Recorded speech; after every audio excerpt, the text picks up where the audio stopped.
Chapter 361, Quick, let me wake up from this goddamn dream. Chapter 361, Quick, let me wake up from this goddamn dream. Translator, Stardew 5T Editor, Karisu. After getting to know so many members of the Chu family and becoming familiar with Miss Chu Chu's long life experience, Song Shuhang could confirm that when the sun rose the next day, he would be the person who knew Miss Chu Chu the best. Even more than her own mother. The word "a real friend" was really fitting in this case. Tomorrow onwards, there would be no secret between him and Miss Chu Chu. Just thinking about that seemed pretty scary. The dream continued. Chu Chu was a very self-disciplined young girl. She did not fail to live up to the Chu family's expectations. No matter how tough, she never skipped her practice, working hard every day. Finally, after she turned 18, she successfully jumped through the Dragon Gate. The qi and blood in her body transformed from illusory to real, changing into true qi that gathered within her dantian. She thus stepped into the second stage True Master realm, becoming the youngest second stage True Master in the history of the Chu family. Song Shuhang. Wait a moment, becoming a second stage True Master is so difficult? Chu Chu had been practicing since she was young, completing her foundation when she was 7 years old, and the innate true qi within her body that came from her mother's womb did not dissipate. Under such circumstances, she still had to continuously train till the age of 18 before successfully breaking through to the second stage. Song Shuhang started counting the time he had been practicing with his fingers. This year, on June 4, 2019, he accidentally made his first body-tempering liquid. After that, he officially stepped into the world of cultivation with the help of the seniors in the 9 Provinces No. 1 group. And today, it was currently the wee hours of July 18th, taking everything into account, he had been a cultivator for about a month and a half. If Senior White hadn't stopped his promotion yesterday, he would have already become a glorious second stage True Master. A month and a half. A month and a half. As for Miss Chu Chu, she required over 10 years' worth of time to get to the second stage. Unless one compared it, they wouldn't know how shocking it was. Miss Chu Chu was a super rare genius, and someone like her hadn't appeared in the Chu family for centuries. Nevertheless, she still had to spend more than 10 years to become a second stage True Master. What was up with him taking only 1 month and a half? Did I cheat? Song Shuhang had a sudden enlightenment. Speaking of cheats, he surely cheated. But we weren't talking about small-scale cheats like the middle-rank Ghost Spirit and the Enlightenment Stone, we were talking about something far scarier. Song Shuhang himself was a living cheat. After I leave the small island, I must ask the seniors in the 9 Provinces No. 1 group if promoting to the second stage True Master within a month and a half is normal, Song Shuhang thought to himself. Right, the first thing I have to do when I leave the island is to send a message to Soft Feather and tell her that she mustn't open Venerable White's gift. That gift would send Soft Feather flying up into the sky with the coiling flight feature, and additionally, getting her to land with a parachute-style landing with an incorporated bungee jumping like joyful feeling, but for all I know, Soft Feather might even like it. I seem to remember she mentioned before that she wanted me to accompany her to bungee jump. While Song Shuhang was letting his thoughts run wild, he was still experiencing Chu Chu's life experiences. Snowflake hash snowflake hash snowflake hash. After Chu Chu got promoted to second stage True Master, she continued to practice hard, never once did she slacken. After reaching the second stage, her 5 apertures continuously produced qi and blood energy at all times, channeling it into her dantian. Thereafter, like fuel, her qi and blood energy transformed into strong and powerful true qi within her dantian. Her true qi was nurtured and accumulated in her dantian. After her true qi was sufficiently accumulated, it would flow upwards, following the body's vertebrae, allowing her to open her second dantian, and then the third and fourth dantian, and so on. The aforementioned dantians weren't referring to the 3 upper, middle, and lower dantians, but to the nodes in the body where true qi converged. In the second stage realm, cultivators could open 7 dantians in total. The second dantian was known as Dragon Tail. The third dantian was known as Dragon Claw. The 4th to the 7th Dantians were known as Dragon Body, Dragon Palm, Dragon Neck, and the Dragon Head, respectively. Also, the 8th Dantian was known as the Transforming Dragon Horn. Once the 8th Dantian was opened, with the 1st Dantian as the starting point and the 8th Dantian as the final point, all 8 Dantians would connect and form an enormous dragon made of true Qi. During this period, when true Qi was channeled into the 8th Dantian, it would not return to the 1st Dantian, because the second stage cultivator's body could only accumulate this amount of true Qi at most. The additional true Qi would leak out of the 8th Dantian, the transforming dragon horn, triggering changes in the external world, leading to the heavenly tribulation. That was the heavenly tribulation cultivators of the second stage faced. After surviving the thunder of the tribulation, the second stage cultivator's body would be greatly strengthened. The true Qi within the body would not flow outside, but begin to flow backward from the dragon horn Dantian, following the dragon made of true Qi and returning to the 1st Dantian, circulating continuously, transforming into a dragon-shaped large river of true Qi. At that time the true Qi would undergo a qualitative change, transforming into its second form, true liquid. That would be the 3rd stage Battle King realm, which was also Soft Feather's current realm. Snowflake hash snowflake hash snowflake hash. After Chu Chu opened the 1st Dantian, she spent months nurturing it, consolidating her cultivation. Past the 2nd stage realm, even though she continued to practice diligently without any breaks, the results of meditation practice worsened. She hadn't undergone any near-death experiences and lacked stimulations.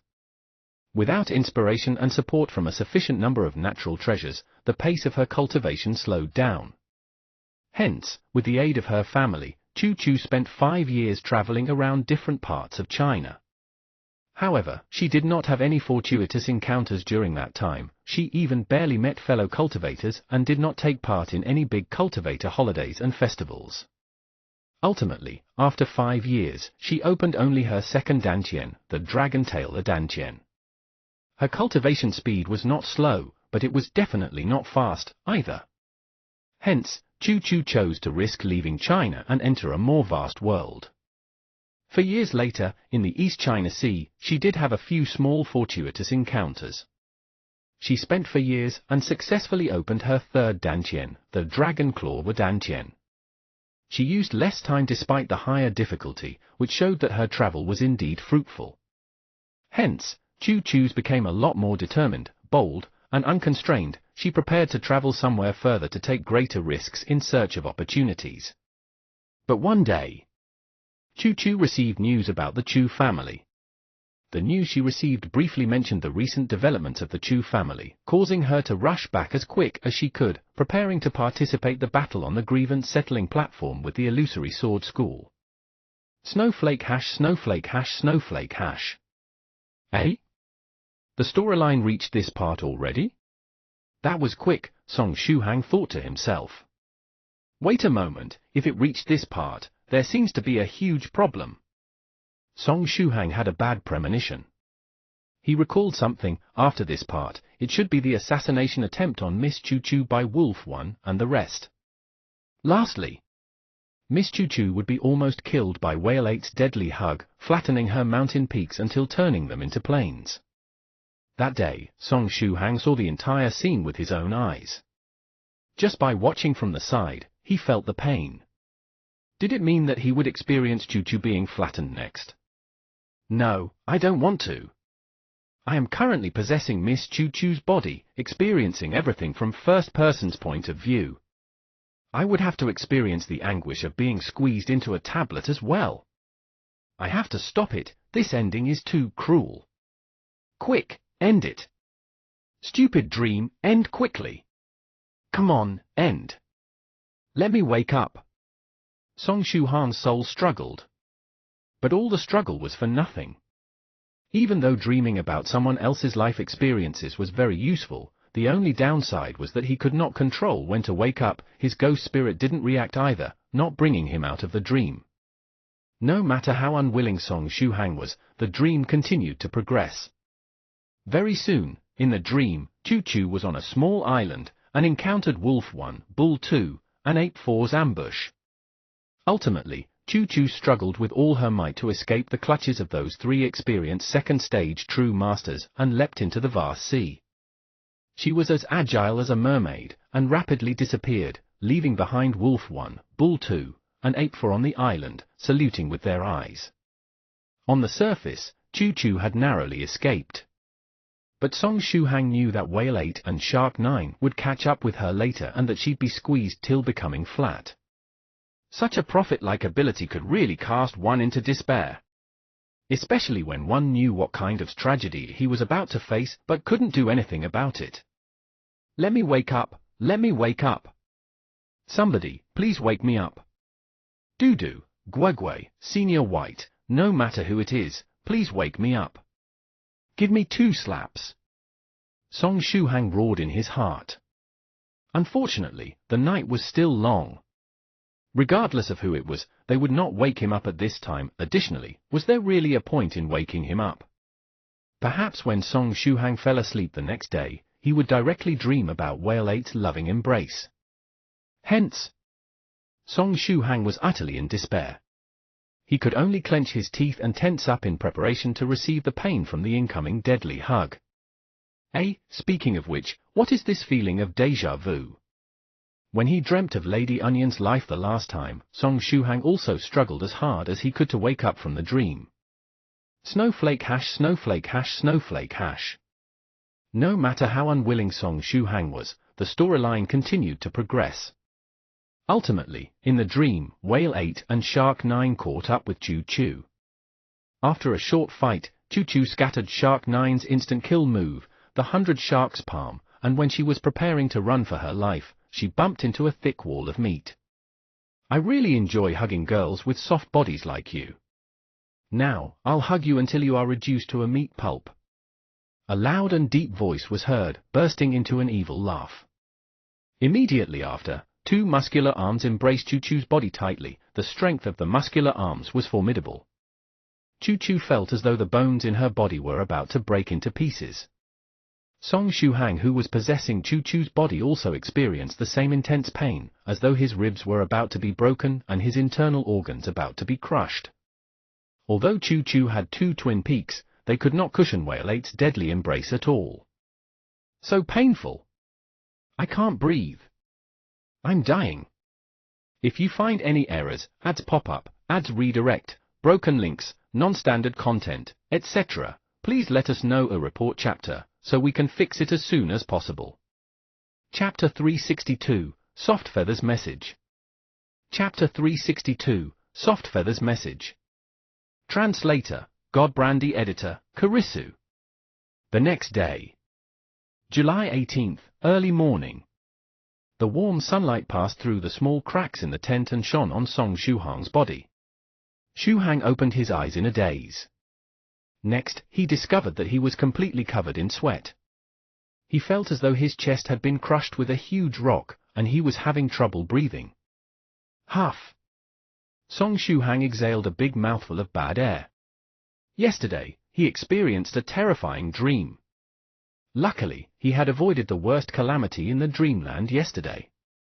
Just as Chu Chu was hugged to death, the dream suddenly stopped and didn't continue further. One had to remember that Chu Chu had been thoroughly flattened only after Song Shuhang fell from the sky along with the whale. In other words, if the dream hadn't stopped, Song Shuhang would have experienced an even more brutal and painful deadly hug.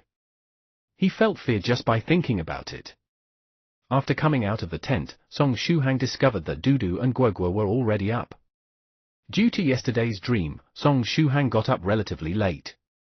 Guegui was sitting on a rock and chanting some early morning scriptures. Dudu was standing up like a person. His current size was of 2 meters, he was cooking something in a cauldron. The hybrid version Yu Jiaojiao was currently as big as a palm and was sitting beside Guegui, curiously looking at Dudu with her small eyes. It was unknown what she was thinking. The scene of a little monk, a monster dog, and a monster fish gathered together in the early morning, this seemed something out of a crazy movie. On another side, on the smooth stone, Venerable White was kneeling comfortably, fiddling with his phone. After seeing Song Shuhang, he gently smiled and said, "Shuhang, good morning." "Good morning, Senior White." Good morning, everyone, Song Shuhang greeted everyone. Right, there is a piece of news you might be interested in. Venerable White smiled as he clicked and swiped on the screen of his phone. Then, a ray of light flew out of the phone and projected a piece of news into the void. Just what kind of scary modifications has Venerable White done to that phone? As for the contents of the news, it was explaining how those unlucky passengers that had disappeared together with the plane met a mysterious nouveau riche on a lone island in the Pacific Ocean. According to the news, the missing flight crew members, as well as the passengers, called home to inform their relatives that they were safe and sound. Moreover, it was mentioned that a luxurious cruise ship was headed toward the Pacific Ocean and that it would bring back all the missing passengers in a month's time.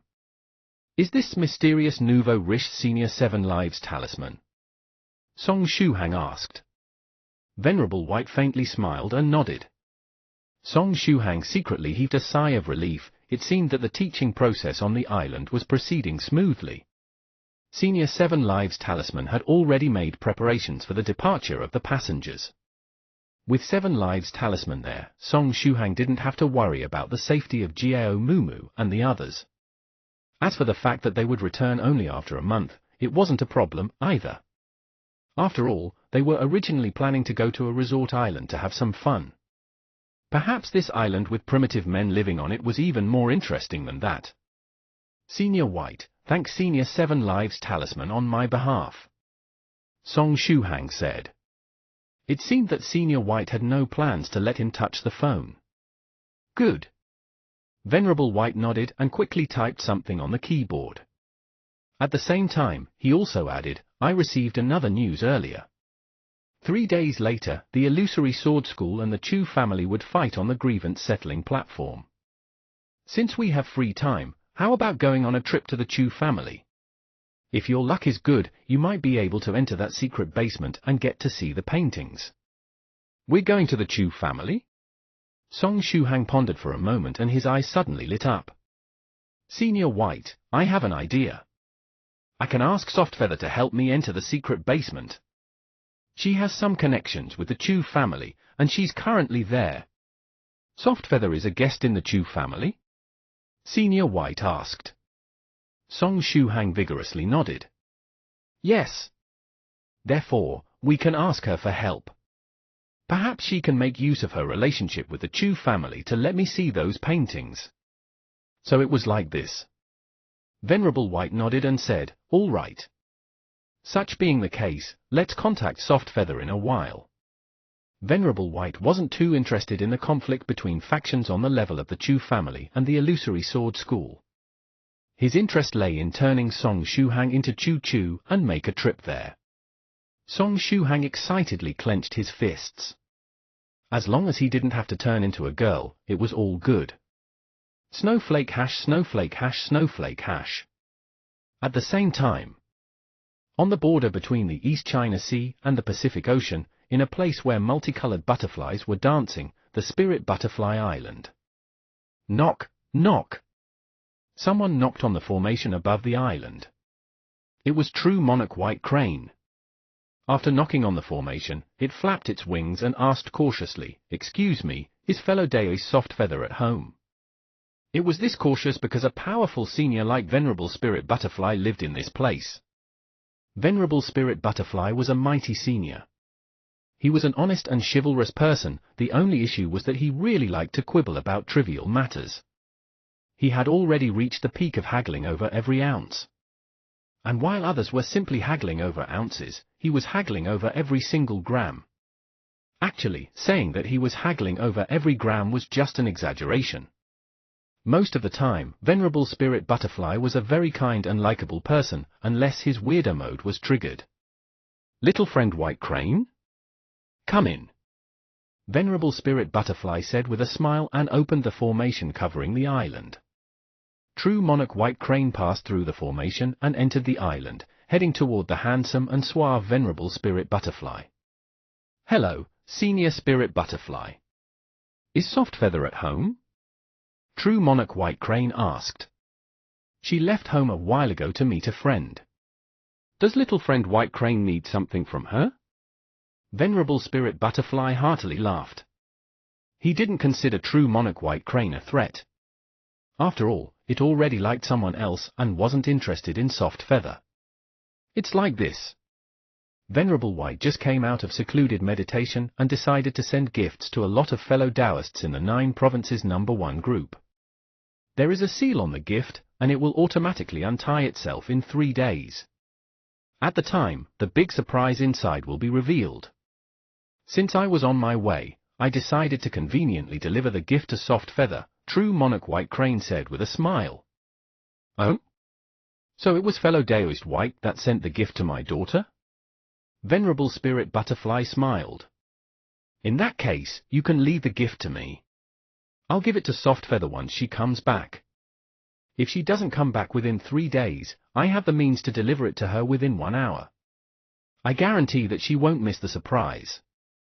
How about that? Such being the case, I'll leave everything to Senior Spirit Butterfly. True Monarch White Crane passed to Venerable Spirit Butterfly the wooden box with the words Spirit Butterfly Island Soft Feather written on it. Venerable Spirit Butterfly received the gift and put it on a side. I'll take my leave then. After successfully delivering the gift, True Monarch White Crane cupped its hands and bid farewell to Venerable Spirit Butterfly. Won't you stay over for a while? It's already late, how about leaving after having a meal? Venerable Spirit Butterfly politely asked. It was pretty rare for a friend to come and gift Soft Feather something. As a father, he was extremely pleased at this time. Since his mood was good, True Monarch White Crane also became pleasing to the eye. I still have more than 10 gifts that need to be delivered, and they must be delivered within 3 days. I'm running out of time. True Monarch White Crane made a hollow laugh and opened his Cosmos bag, showing Venerable Spirit Butterfly all the undelivered gifts. After seeing all the gifts, Venerable Spirit Butterfly faintly smiled. Such being the case, I'll not insist. But little friend White Crane went through a lot of trouble, how about this? As Venerable Spirit Butterfly clapped his hands, a huge multicolored butterfly came over, delivering a small bottle of medicinal liquid. This is Spirit Butterfly Island's specialty. It's a medicinal liquid that can relieve fatigue as well as purify all abnormal conditions. I asked little friend White Crane to accept it, Venerable Spirit Butterfly said with a faint smile. True Monarch White Crane took the bottle and sighed with emotion. Spirit Butterfly was worthily an established and powerful Venerables. Whenever he did something, he would spare no expenses. This medicinal liquid was a medicine of the 6th stage, extremely precious. It was a costly treasure very difficult to obtain in the world of cultivators. This wasn't an isolated case. While delivering these gifts, True Monarch White Crane also received many gifts in return from the kind fellow Taoists of the 9 Provinces #1 group. Moreover, they insisted so much that it had no way to refuse them. Moreover, refusing the gifts would mean not giving face to its fellow Taoists, Psi Tilda. Snowflake hash snowflake hash snowflake hash. In the meantime, in the Chu family, Soft Feather was fiddling with her laptop, feeling somewhat bored. In the past 2 days, she sent many messages to Senior Song, too bad that the latter never replied. As if that wasn't enough, his phone was also unreachable, it seemed he was in an area with no service. Soft Feather wanted to ask Shu Hang whether he would like to come to the Chu family if he had free time.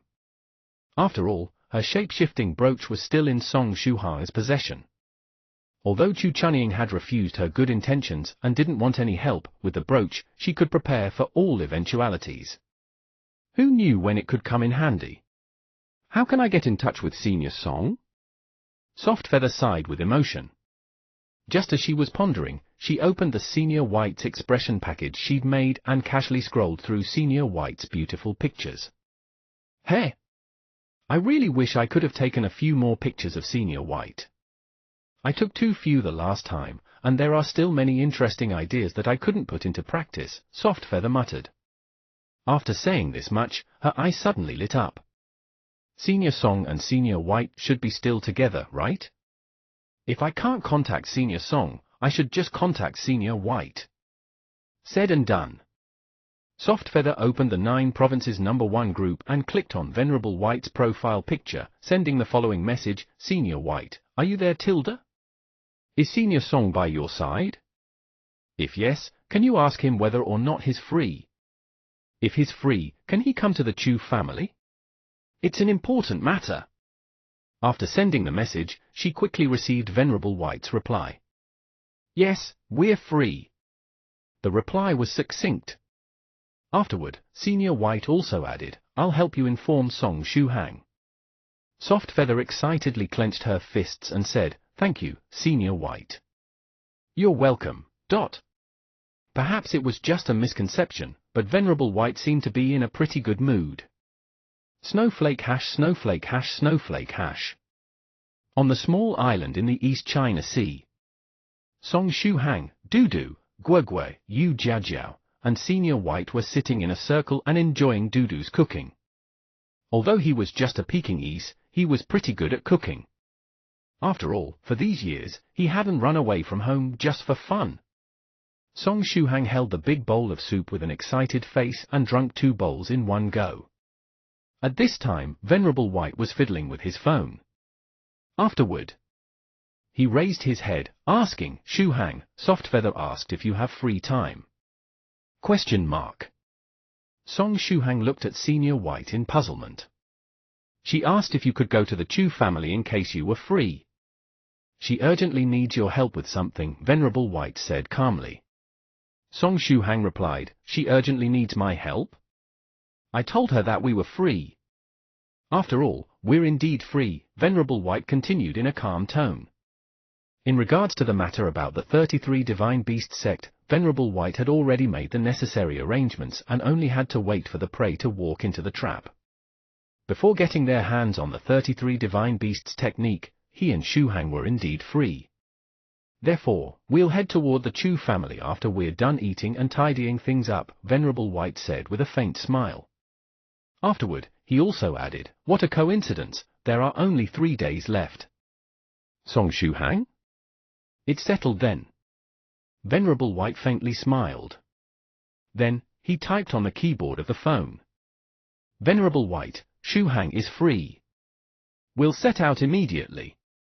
Send us the coordinates of the Chu family, Spirit Butterfly Island Soft Feather, that's great. Wait a moment, I'll send you the coordinates immediately. Song Shuhang? Snowflake hash snowflake hash snowflake hash. At this time, in the territory of the Chu family and the Illusory Sword School, the supervisors of the grievance settling platform were hurrying over. These supervisors were the true line disciples of the illustrious and morally upright Eternal Sword sect. They were 2 powerful swordsmen of the 5th stage spiritual emperor realm. Originally, 2 disciples at the peak of the 4th stage were enough to watch over the battle of factions at the level of the Chu family and the Illusory Sword School. But according to the information the Eternal Sword sect received, Venerable Spirit Butterfly's dear daughter, Miss Soft Feather, had also joined in the fun. Therefore, the sect clenched its teeth and dispatched 2 5th stage spiritual emperors to put up a good front. With 2 5th stage spiritual emperors on the scene, even if the treasured daughter of the Spirit Butterfly Island were to cause trouble, things shouldn't go out of control, right? At least, this is what the Eternal Sword sect thought. The school head of the Illusory Sword School and the family leader of the Chu family had agreed to meet beneath the platform to sign the contract of the grievance settling platform battle under the supervision of the overseers of the platform. Even if the idea to fight in order to settle grievances sounded naive and childish, the 2 parties could at least fight to their heart's content and freely release their anger. The school head of the Illusory Sword School was a swordsman in a black Daoist robe, his cultivation at the 3rd stage Battle King realm. He took a step forward and wore a fake smile on his face as he said, Old Chu, no one is accountable for deaths on the grievance settling platform. Why are you being so stubborn? You have no chance of winning, why do you want to make your clansmen die in vain? He. The family leader of the Chu family was an old man with a strong build. His cultivation was also at the 3rd stage Battle King realm. He sneered and said, it's not decided who will live or who will die. The school head of the Illusory Sword School strangely smiled and said, we'll live, and you'll die. This is how things are fated to go. The battle starts in 3 days, I hope that the participating disciples of your family won't miss the appointment due to stage fright. If you find any errors, ads pop up, ads redirect, broken links, non-standard content, etc. Please let us know a report chapter, so we can fix it as soon as possible. Chapter 363, HMPH, I'll pass by the doors of home 3 times without entering. Chapter 363, HMPH, I'll pass by the doors of home 3 times without entering. Translator, Godbrandy Editor, Karisu. It would be such a disgraceful sight if the participating members of your Chu family were too scared to show themselves, the school head of the Illusory Sword School said enigmatically. The leader of the Chu family snorted and secretly clenched his fists. Anyway, your Chu family decided to fight us on the grievance settling platform. Are you relying on that talented girl to oppose us? The school head of the Illusory Sword School laughed and said, do you really think you can win just by relying on her? Or do you have another ace up your sleeve? Or perhaps, are you leaving everything to luck? The leader of the Chu family snorted again and didn't reply. They didn't have many chances of winning the battle on the grievance settling platform. But even if their chances of winning were low, they wouldn't let the Illusory Sword School have their way with them. After the duo signed the contract, the spiritual emperor from the Eternal Sword sect received it, then coughed lightly and said, such being the case, the Illusory Sword School and the Chu family will settle their resentment on the grievance settling platform 3 days later. The school head of the Illusory Sword School heartily laughed and put both his hands inside the Daoist robe, returning to his own camp. The leader of the Chu family also returned to his camp. Both sides were glaring at each other. Snowflake hash, snowflake hash, snowflake hash. On a lone island in the East China Sea, Song Shuhang put away the tents and the other things inside his rabbit-shaped purse. But why did this size-reducing purse have the shape of a rabbit? Song Shuhang had wondered about this point several times. Next, Dudu changed into a 5 meters long monster dog and put Choo Choo on his back together with the small monk. Choo Choo asked weakly, where are we going? Song Shuhang looked at her and smiled gently as he said, we're going to the Chu family. After experiencing Choo Choo's life in the dreamland, Song Shuhang felt very close to her. He knew everything about her hobbies, life experiences, temperament, and friends. If Choo Choo were to find out about this matter, she would surely get a scare. We're going to the Chu family? Choo Choo immediately became happy. Song Shuhang also added, the battle between the Illusory Sword School and the Chu family will start in 3 days. Choo Choo faintly sighed, the battle on the grievance settling platform would start in 3 days. There wasn't enough time for her to recover. How wonderful would it be if they could delay it by a month? At this point, she had no choice but to act as a spectator. Snowflake hash, snowflake hash, snowflake hash. At this time, Venerable White waved his hand at Song Shuhang from afar. Song Shuhang approached his position, somewhat confused. Shuhang, give me your phone, Venerable White said with a smile. Song Shuhang took out his phone and handed it to Senior White, still confused. My phone can't get any signal in this place. Why does Senior White need it? Venerable White took the phone and gently waved his hand, making it disappear. Apparently, he received it inside his space ring or another treasure of similar type. Leave the phone to me for now. I'll modify it and allow you to get signal anywhere in the world, Venerable White said in all seriousness. Song Shuhang nodded and replied, I'll leave it to you then, Senior White. You're welcome. In that case, let's go. Venerable White took out Meteor Sword and activated a sword art. Soon after, a layer of light started to spread from the body of the sword. The sword light changed its size and became big enough to accommodate the big-sized Dudu, Song Shuhang, and Venerable White. The group stepped on the layer of light, and Venerable White activated the sword art, saying, I've set the coordinates of the Chu family as the destination. We'll head there at full speed. Full speed? Song Shuhang immediately recalled the event of July 16th. That day, Senior Copper Trigram and Senior 7 shot up in the sky with a Pew Tilda. When the two Senior Pew Tilda away, their speed was fast to the point of being unstoppable. Even though he was merely a bystander, he'd felt his legs going soft. He dared to bet that that speed wasn't even close to the full speed of Venerable White mentioned just now. Now then, what speed would Venerable White reach if were to give his all? No, I can't let Venerable White head there at full speed. Senior, wait a moment. Song Shuhang resolutely suggested, there are still 3 days left until the battle on the grievance settling platform. Therefore, we don't really need to hurry over there. We can head there at normal speed. With that, we can also enjoy all the beautiful sceneries we will encounter on our way there. Dudu backed Shuhang.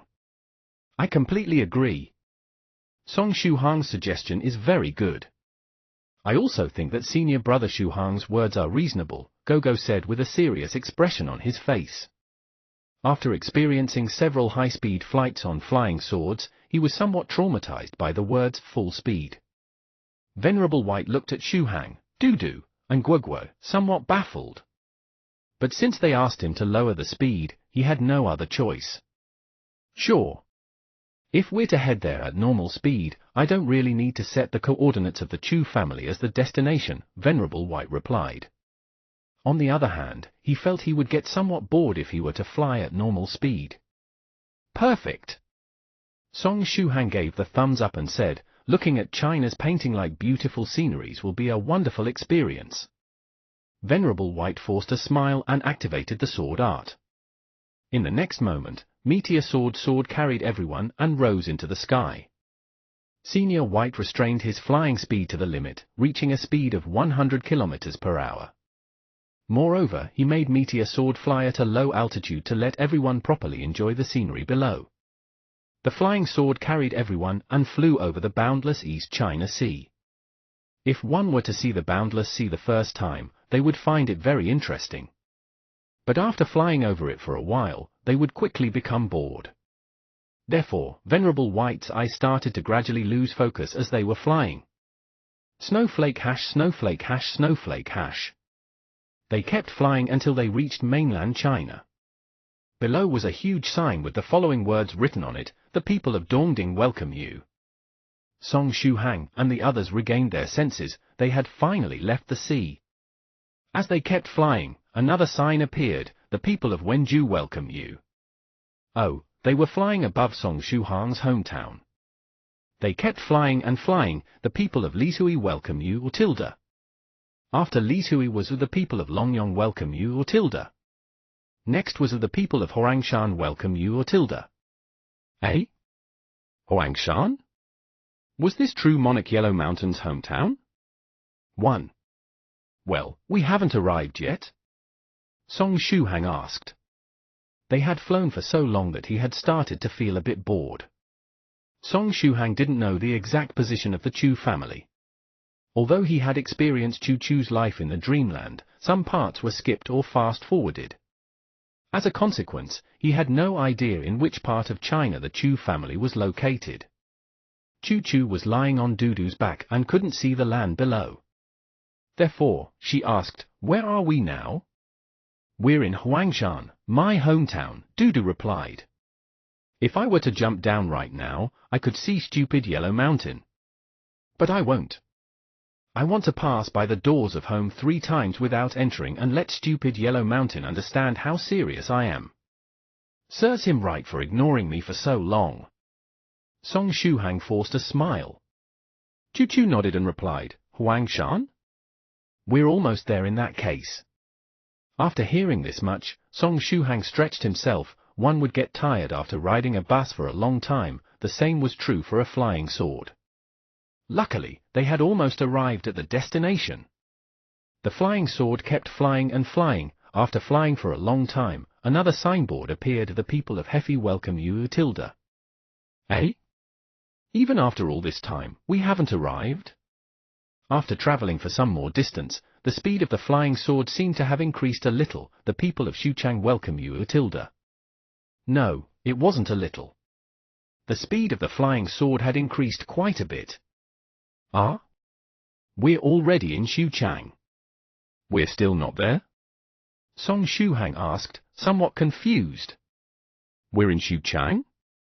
In that case, we're almost there, Chu-Chu replied with a nod. Song Shuhang. Miss Chu-Chu, there is a distance comparable to almost half of China between Huangshan and Xuchang. Is half of China almost there for you? It seems that the sense of distance is really too different between cultivators and ordinary people. Thereupon, Song Shuhang shut his mouth and didn't ask any more how much was left until they would arrive at the Chu family. The flying sword kept flying and flying. It was unknown how much time passed, but Shuhang even took a nap. After waking up, he shot a glance downwards and discovered that buildings had a different style than Chinese ones. They weren't in China anymore. Even the people below were mostly foreigners. Eh? Wait, those types of buildings are from. Soon after, Song Shuhang discovered why the style of the buildings was different, because he and the others had arrived in. The people of Moscow welcome you. Song Shuhang blinked a few times. Although he didn't remember the precise position of the Chu family, he was sure that it was somewhere in China. Therefore, he quickly said to Venerable White, who was standing in the front, "Senior White, didn't we already pass our destination?" In the front, Venerable White had his hands crossed behind the back and looked like a celestial being. ZZZZZZ. Is Senior White sleeping? F***CK, the driver fell asleep. Senior White, wake up! Song Shuhang called out. But Senior White didn't react at all. Usually, given Venerable White's cultivation, calling out his name would be enough to wake him up. On the contrary, it was Dudu, Guigui, and Miss Chu Chu that suddenly woke up and looked at each other, somewhat embarrassed. While Venerable White in the front. ZZZZZZ. The corner of Song Shuhang's mouth twitched. Was it possible that? He took out a small emerald green bamboo flute and blew into it. Buzz, hello. This is the place where White is closing up. I'll be out in 2 days, 15 hours, and 9 minutes, please wait patiently. Venerable White's gentle voice transmitted from the green bamboo flute. Venerable White was in secluded meditation. Senior White. Song Shuhang's eyes became wet. You could have set the right destination before going into secluded meditation. That way, Meteor Sword could have brought us to the Chu family. Song Shuhang turned his head around and said to Dudu, "What now?" Senior White is in secluded meditation. We don't have much choice. Let's jump down from the flying sword and head toward the Chu family first. As for Senior White, he knows the coordinates and can catch up with us once he comes out of secluded meditation, Dudu said. Next, Dudu jumped from the flying sword. If you find any errors, ads pop up, ads redirect, broken links, non-standard content, etc., please let us know. A report chapter, so we can fix it as soon as possible. Chapter 364, Dudu, I'll pass by the doors of home 9 times without entering. Chapter 364, Dudu, I'll pass by the doors of home 9 times without entering. Translator, Godbrandy Editor, Karisu. In the next moment, Dudu saw the stars. His head slammed against a barrier. The protective shield was extremely durable, worthily something of the venerable rank. Dudu felt as if he had bumped into a layer of tempered steel. His head was hurting. Luckily, Guigui timely held the sickly Chu Chu, preventing her injury from worsening. Dudu returned on Meteor Sword light and, somewhat depressed, said, "It's useless." Venerable White arranged a defensive barrier around the flying sword. We can't jump down. Song Shuhang. After pondering for a moment, he said, "Perhaps we can try to attack Senior White? If I'm not mistaken, he should be able to feel killing intent even while in secluded meditation. That should be enough to wake him up." Hee. Woof, if you want to die, go die alone and don't drag this dog with you, Dudu said disdainfully. Don't you know how scary venerables can be? What would they do if Venerable White were to unconsciously attack them after reacting to the killing intent? If he were to release 1,000,000 beams of sword chi as a counterattack, all the people on the flying sword would be instantly cut into fine, uniform pieces. In that case, what should we do? Stay on the flying sword for 2 days? Song Shuhang said as he shrugged his shoulders. Perhaps we can offer a prayer. According to the rumors, praying to Senior White while he's in secluded meditation is very effective. We can pray for him to come out of secluded meditation a bit earlier, Guigui suggested. Dudu shrugged his shoulders. But I don't have an incense burner with me. Sheet, Softfeather wasn't joking when she said that offering prayers to Venerable White while he was in secluded meditation could produce miraculous effects. There is really such a rumor in the world of cultivators, even Dudu and Guagua know about it. As long as one sincerely believes in it, it will work. Using incense is merely a tradition, Guagua said in all seriousness.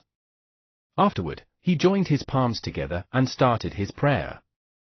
Senior White, I hope you can bless Venerable White and make him come out of secluded meditation a bit earlier. Song Shuhang. This wish is so goddamn stupid. After finishing his prayers, Guagua touched his bald head. While I'm at it, shouldn't I wish for a few more things? Thereupon, Guagua continued, Senior White, give me your blessing. I hope that after Senior Brother Three Realms brings me back, Abbot Profound Principle won't spank me until making me shit all over the place like Senior Brother Shuhang. Song Shuhang. When did I exactly spank you until making you shit all over the place? In your dreams? Should I turn your dreams into reality? After making the wish, Guagua looked all around before closing his eyes and continuing, I almost forgot. I hope that Senior White will allow Miss Choo Choo to recover a bit faster. All right, this wish isn't too bad. Choo Choo looked at Guagua gratefully. Afterward, while no one was paying attention to her, she quietly closed her eyes and wished in her heart, I hope to step onto the grievance settling platform and fight for the Chu family, defeating all the disciples of the illusory sword school. After making her wish, she quietly opened her eyes and looked all around. After seeing that Song Shuhang, Guagua, and Dudu weren't paying attention to her, she heaved a sigh of relief. At this moment, she felt like a petty thief. Snowflake hash, snowflake hash, snowflake hash. Luckily, Song Shuhang brought with him some fasting pills this time. With that, he wouldn't have to worry about starving in these 2 days. In the meantime, Venerable White's flying sword carried them along for a tour around the world. In the beginning, it was still flying in a straight line. But later, its route changed to a strange pattern. The people of the United States of America welcome you, Tilda. The people of the United Arab Emirates welcome you, Tilda. The people of Australia welcome you, Tilda. Then, after changing direction again and again, it finally returned to the East China Sea. After returning to the East China Sea, Meteor Sword's flying pattern returned to normal.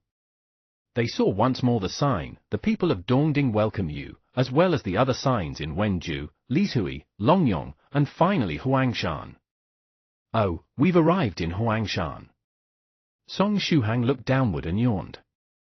Perhaps because he was weary, Song Shuhang's straightforward attribute resurfaced, hence, he said to Dudu, Dudu, this is already the second time you're passing by the doors of home without entering. I have faith in you.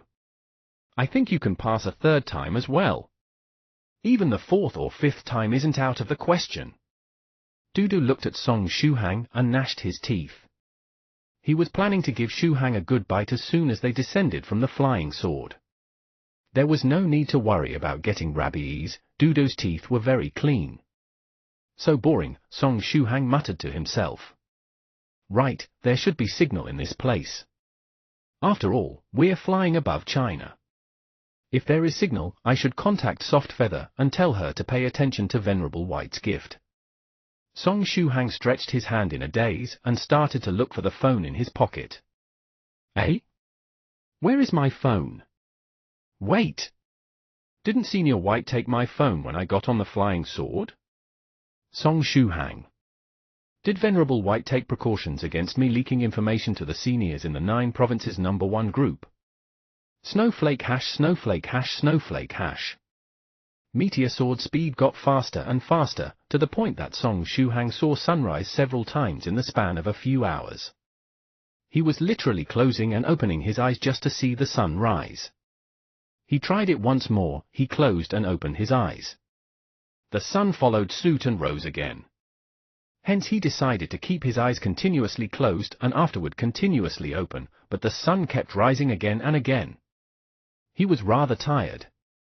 This trip around the world spanned across several countries. During this period of time, they nearly crashed against a fighter plane of an unknown country, almost causing an aerial disaster. Luckily, Meteor Sword was a sentient sword and promptly avoided the collision. After an unknown amount of time, Meteor Sword returned to the East China Sea. Afterward, they passed through Dongding, Wenzhou, Lishui, Longyong, and finally Huangshan again. Song Shuhang turned his head around and said to Dudu, "This is already the third time you pass by the doors of home without entering. Senior Dudu is really heartless. You actually passed by the doors of home 3 times and didn't enter," Guagua said to Dudu with a serious expression on his face. Dudu revealed his sharp claws and aimed at Song Shuhang and Guegui, seemingly looking for a good place to strike. Shuhang and Guegui immediately shut their mouths. Now then, how much is left until Venerable White comes out of secluded meditation? While bored, Song Shuhang started to practice the basic Buddhist fist technique and the immovable body of the Buddha in place. Qi and blood energy had filled his 5 apertures once more. He only needed Venerable White to untie the seal to break through the 2nd stage and become a true master. Snowflake hash, snowflake hash, snowflake hash. Next, Dudu passed by the doors of home for the 4th time. After an unknown amount of time, Dudu had passed by the doors of home for the 9th time, and Meteor Sword's speed was getting faster and faster. Snowflake hash, snowflake hash, snowflake hash. July 21 th, in the wee hours of the morning. In the territory of the Illusory Sword and the Chu family, on the grievance settling platform. The battle was about to start. At this time, the people of the Chu family and the Illusory Sword School were standing on the extremities of the platform. A tall and thin man approached the leader of the Chu family and said in a soft voice, "Family leader, Chu hasn't returned yet." The family leader clenched his fists and gritted his teeth. On the other side, the school head of the Illusory Sword School had a gruesome smile on his face. "If you find any errors, ads pop up, ads redirect, broken links, non-standard content, etc., please let us know a report chapter, so we can fix it as soon as possible." Chapter 365, The Start of the Battle on the Grievance Settling Platform. Chapter 365, The Start of the Battle on the Grievance Settling Platform. Translator, Godbrandy Editor, Karisu. Although it was supposed to be 3 days later, there were only 2 days and a half left before the start of the battle. In the wee hours of the 21st, the battle on the grievance settling platform finally started. The Chu family decided where to hold the battle, while the Illusory Sword School decided the time. After looking at the sour expression of the leader of the Chu family, the mood of the school head of the Illusory Sword School got much better. He knew that the talented Chu was bound not to step on the grievance settling platform. Everything was proceeding as that Mr. predicted. At this time, the Chu family was like a plump piece meat, just waiting to be swallowed down. However, even a wild beast would fight desperately if cornered. Hence, he needed to strike them hard first. Since the 2 supervisors from the Eternal Sword sect hadn't arrived yet, he could use a few tricks to lower the morale of the opposite party even further. Therefore, he respectfully said to the 2 figures in the rear, "I request you gentlemen to show a bit of your strength to the people of the Chu family, letting them know how short-sighted they are." The 2 figures faintly smiled and nodded, their expressions enigmatic. The duo stood up and stepped out of the camp of the Illusory Sword School, turning towards the camp of the Chu family. In the next moment, they released their strength and a huge amount of spiritual energy gushed out of their bodies, with a faint golden light appearing on their faces. They were 5th stage Golden Core Spiritual Emperors. The overbearing aura of 2 respected spiritual emperors shrouded the camp of the Chu family. How could cultivators of the 1st, 2nd, or 3rd stage resist the aura of someone of the 5th stage? Most of the members of the Chu family had a terrified expression on their faces. Even the face of the family leader became a little paler as he stubbornly stared at those 2 spiritual emperors. The Illusory Sword School has 2 members of the 5th stage. Impossible! If they had 2 spiritual emperors as members, they wouldn't be a mediocre second-rate school. The 2 spiritual emperors kept their aura on for around 3 breaths. Afterward, they restrained it once more and coldly smiled at the people of the Chu family, turning around and returning in the rear of the camp of the Illusory Sword School. Xu Zhang. The family leader of the Chu family clenched his teeth and said, "What do you think you're doing? You can't have helpers fight for you on the grievance settling platform." He. I know well that helpers can't fight on the grievance settling platform. Xu Zheng faintly smiled and said, "These two seniors are guests of our illusory sword school. After hearing that our school was participating in a battle on the grievance settling platform, they decided to come over and take a look. They're just bystanders and have no intention to participate in the battles. These two spiritual emperors had been invited here by that mister to help the illusory sword school." The leader of the Chu family tightly clenched his fists. Even if they weren't going to participate, just with their presence, those two spiritual emperors would exercise a lot of pressure on the people of the Chu family. As if that wasn't enough, the aura they released just now completely crushed the morale of the Chu family. Even the clansmen that were going to participate in the battle on the grievance settling platform had been influenced by their might. It was unlikely that they would be able to fight at their full strength now. Damn it! The leader of the Chu family clenched his teeth so hard that they almost broke. He hated the fact that the Chu family was so weak and couldn't afford to invite powerful reinforcements. Snowflake hash, snowflake hash, snowflake hash. Amidst the people of the Chu family, Softfeather furrowed her brows. Although the aura of those two spiritual emperors didn't have that much of an effect on her, she still felt uncomfortable when that power oppressed her. She rubbed her body, somewhat frustrated, and muttered, "Why is Senior Song not here yet? He clearly said he would set out on the 18th, and 2 days and a half later, he's still not here. Did he get lost?" Snowflake hash, snowflake hash, snowflake hash. In the dark, Softfeather's senior brother, Liu Jianyi, opened his mouth wide. "Sheet, just when I got lazy and took a nap, two spiritual emperors suddenly appeared and used their aura to intimidate junior sister Softfeather. If they dare to act against Softfeather, you know what to do, right?" Venerable Spirit Butterfly's words reverberated in Liu Jianyi's mind. "What should I do? Should I kill those two spiritual emperors? That's going to be troublesome." School decided to battle it out on the grievance settling platform. Both Chu Xiong and Chu Chu were chosen as the Chu family's trump cards. Snowflake hash, snowflake hash, snowflake hash. In the camp of the illusory sword school. Indeed, the Chu family has their methods. The school head of the illusory sword school, Xu Zheng, smiled. "However, we have our methods too. Jian Xiao, deal with those two guys from the Chu family first. Then, probe the strength of that trump card of theirs." Behind him, a young man stood up. He was holding a broadsword, and his right arm was solid and strong, much stronger than his left. "Yes, teacher," answered Jian Xiao. "Right, don't kill any member of the Chu family yet." Xu Zheng laughed. "Break their limbs and cripple them permanently." "I understand," replied Jian Xiao calmly. Thereafter, he carried his heavy broadsword and stepped onto the grievance settling platform. At the same time, he started to stir the true qi in his dantian. The true qi traveled up his body and formed the faint image of a dragon behind his back, except that the true dragon was lacking a pair of horns. A cultivator of the second stage, with 7 dantians opened. After condensing the horns of the dragon and opening his 8th dantian, he would be on his way to become a cultivator of the 3rd stage. The foundation of the illusory sword school was superior to that of the Chu family by a notch. Snowflake hash, snowflake hash, snowflake hash. On the grievance settling platform, the two spiritual emperors from the Eternal Sword sect leapt up, floating midair.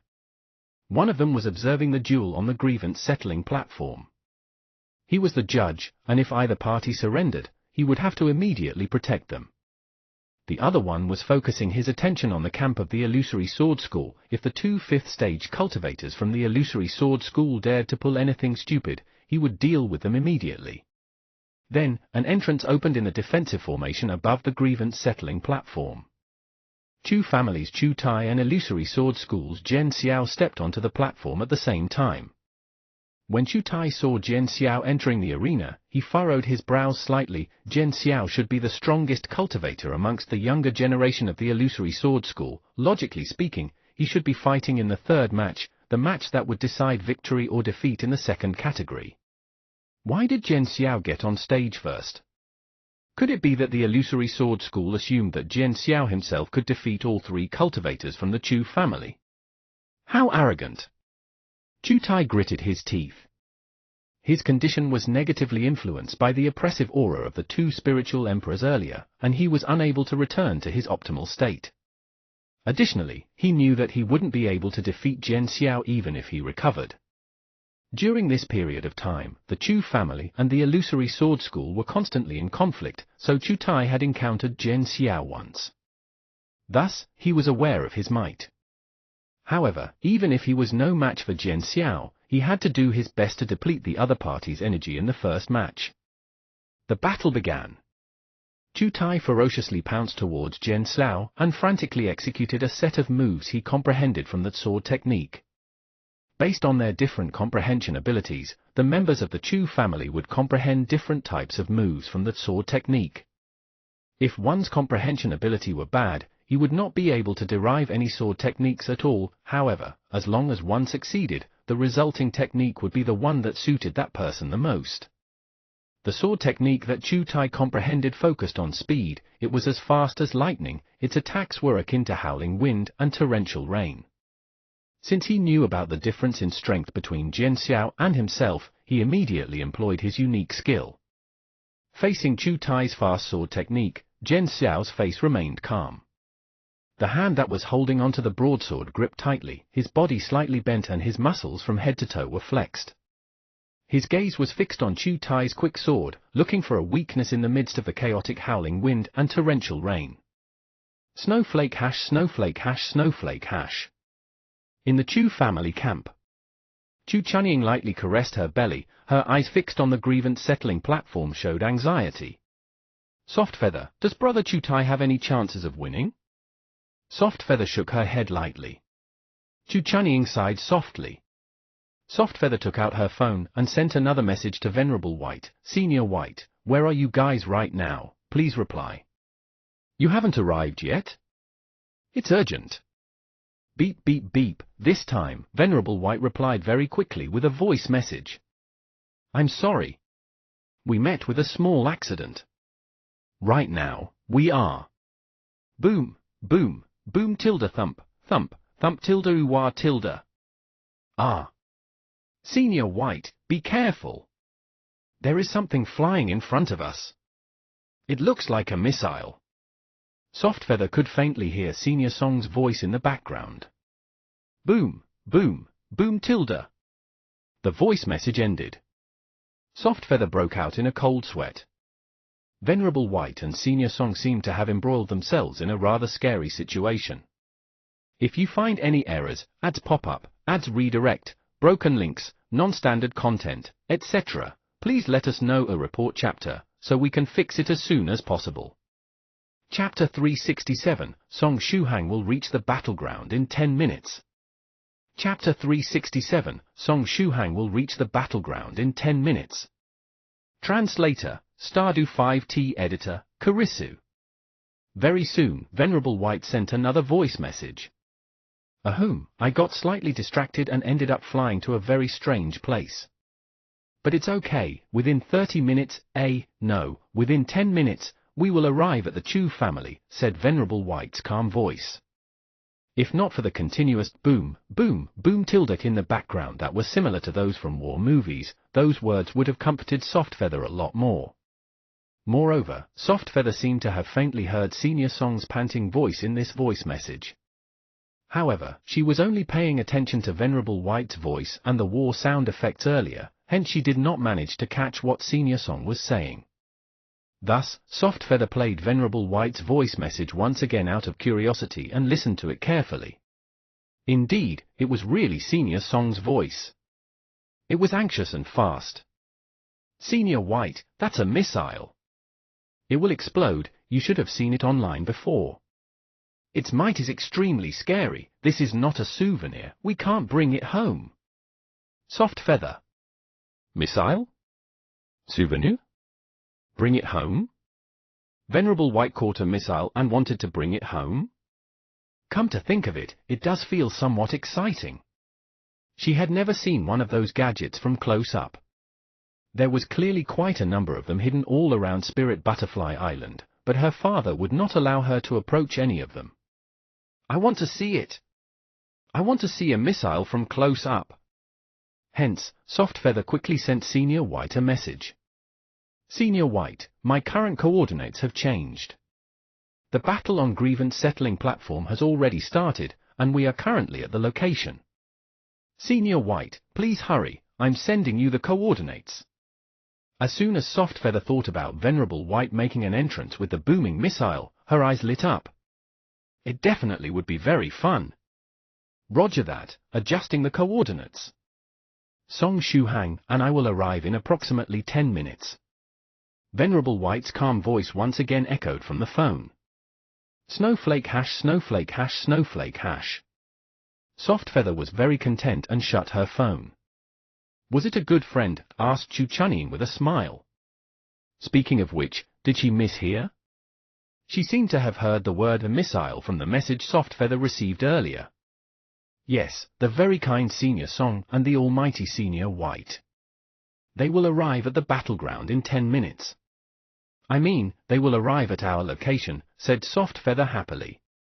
After Senior Song was here, she would be able to take her shape-shifting brooch back and transform into one of the disciples of the Chu family and join the matches on the Grievance Settling Platform. Just thinking about it made her feel excited. Just as Softfeather and Chu Chunying were conversing, the battle on the Grievance Settling Platform was coming to an end. Although Chu Tai was attacking at an insane speed, Jian Xiao managed to block every single one of his attacks with his broadsword. "Is this your fastest sword attack?" "It's not much. Quicksword Chu Tai is only SOSO, said Jian Xiao coldly. Even though the offensive power of the quicksword did consume quite a bit of his energy when he was blocking, he could easily recover it after a short rest.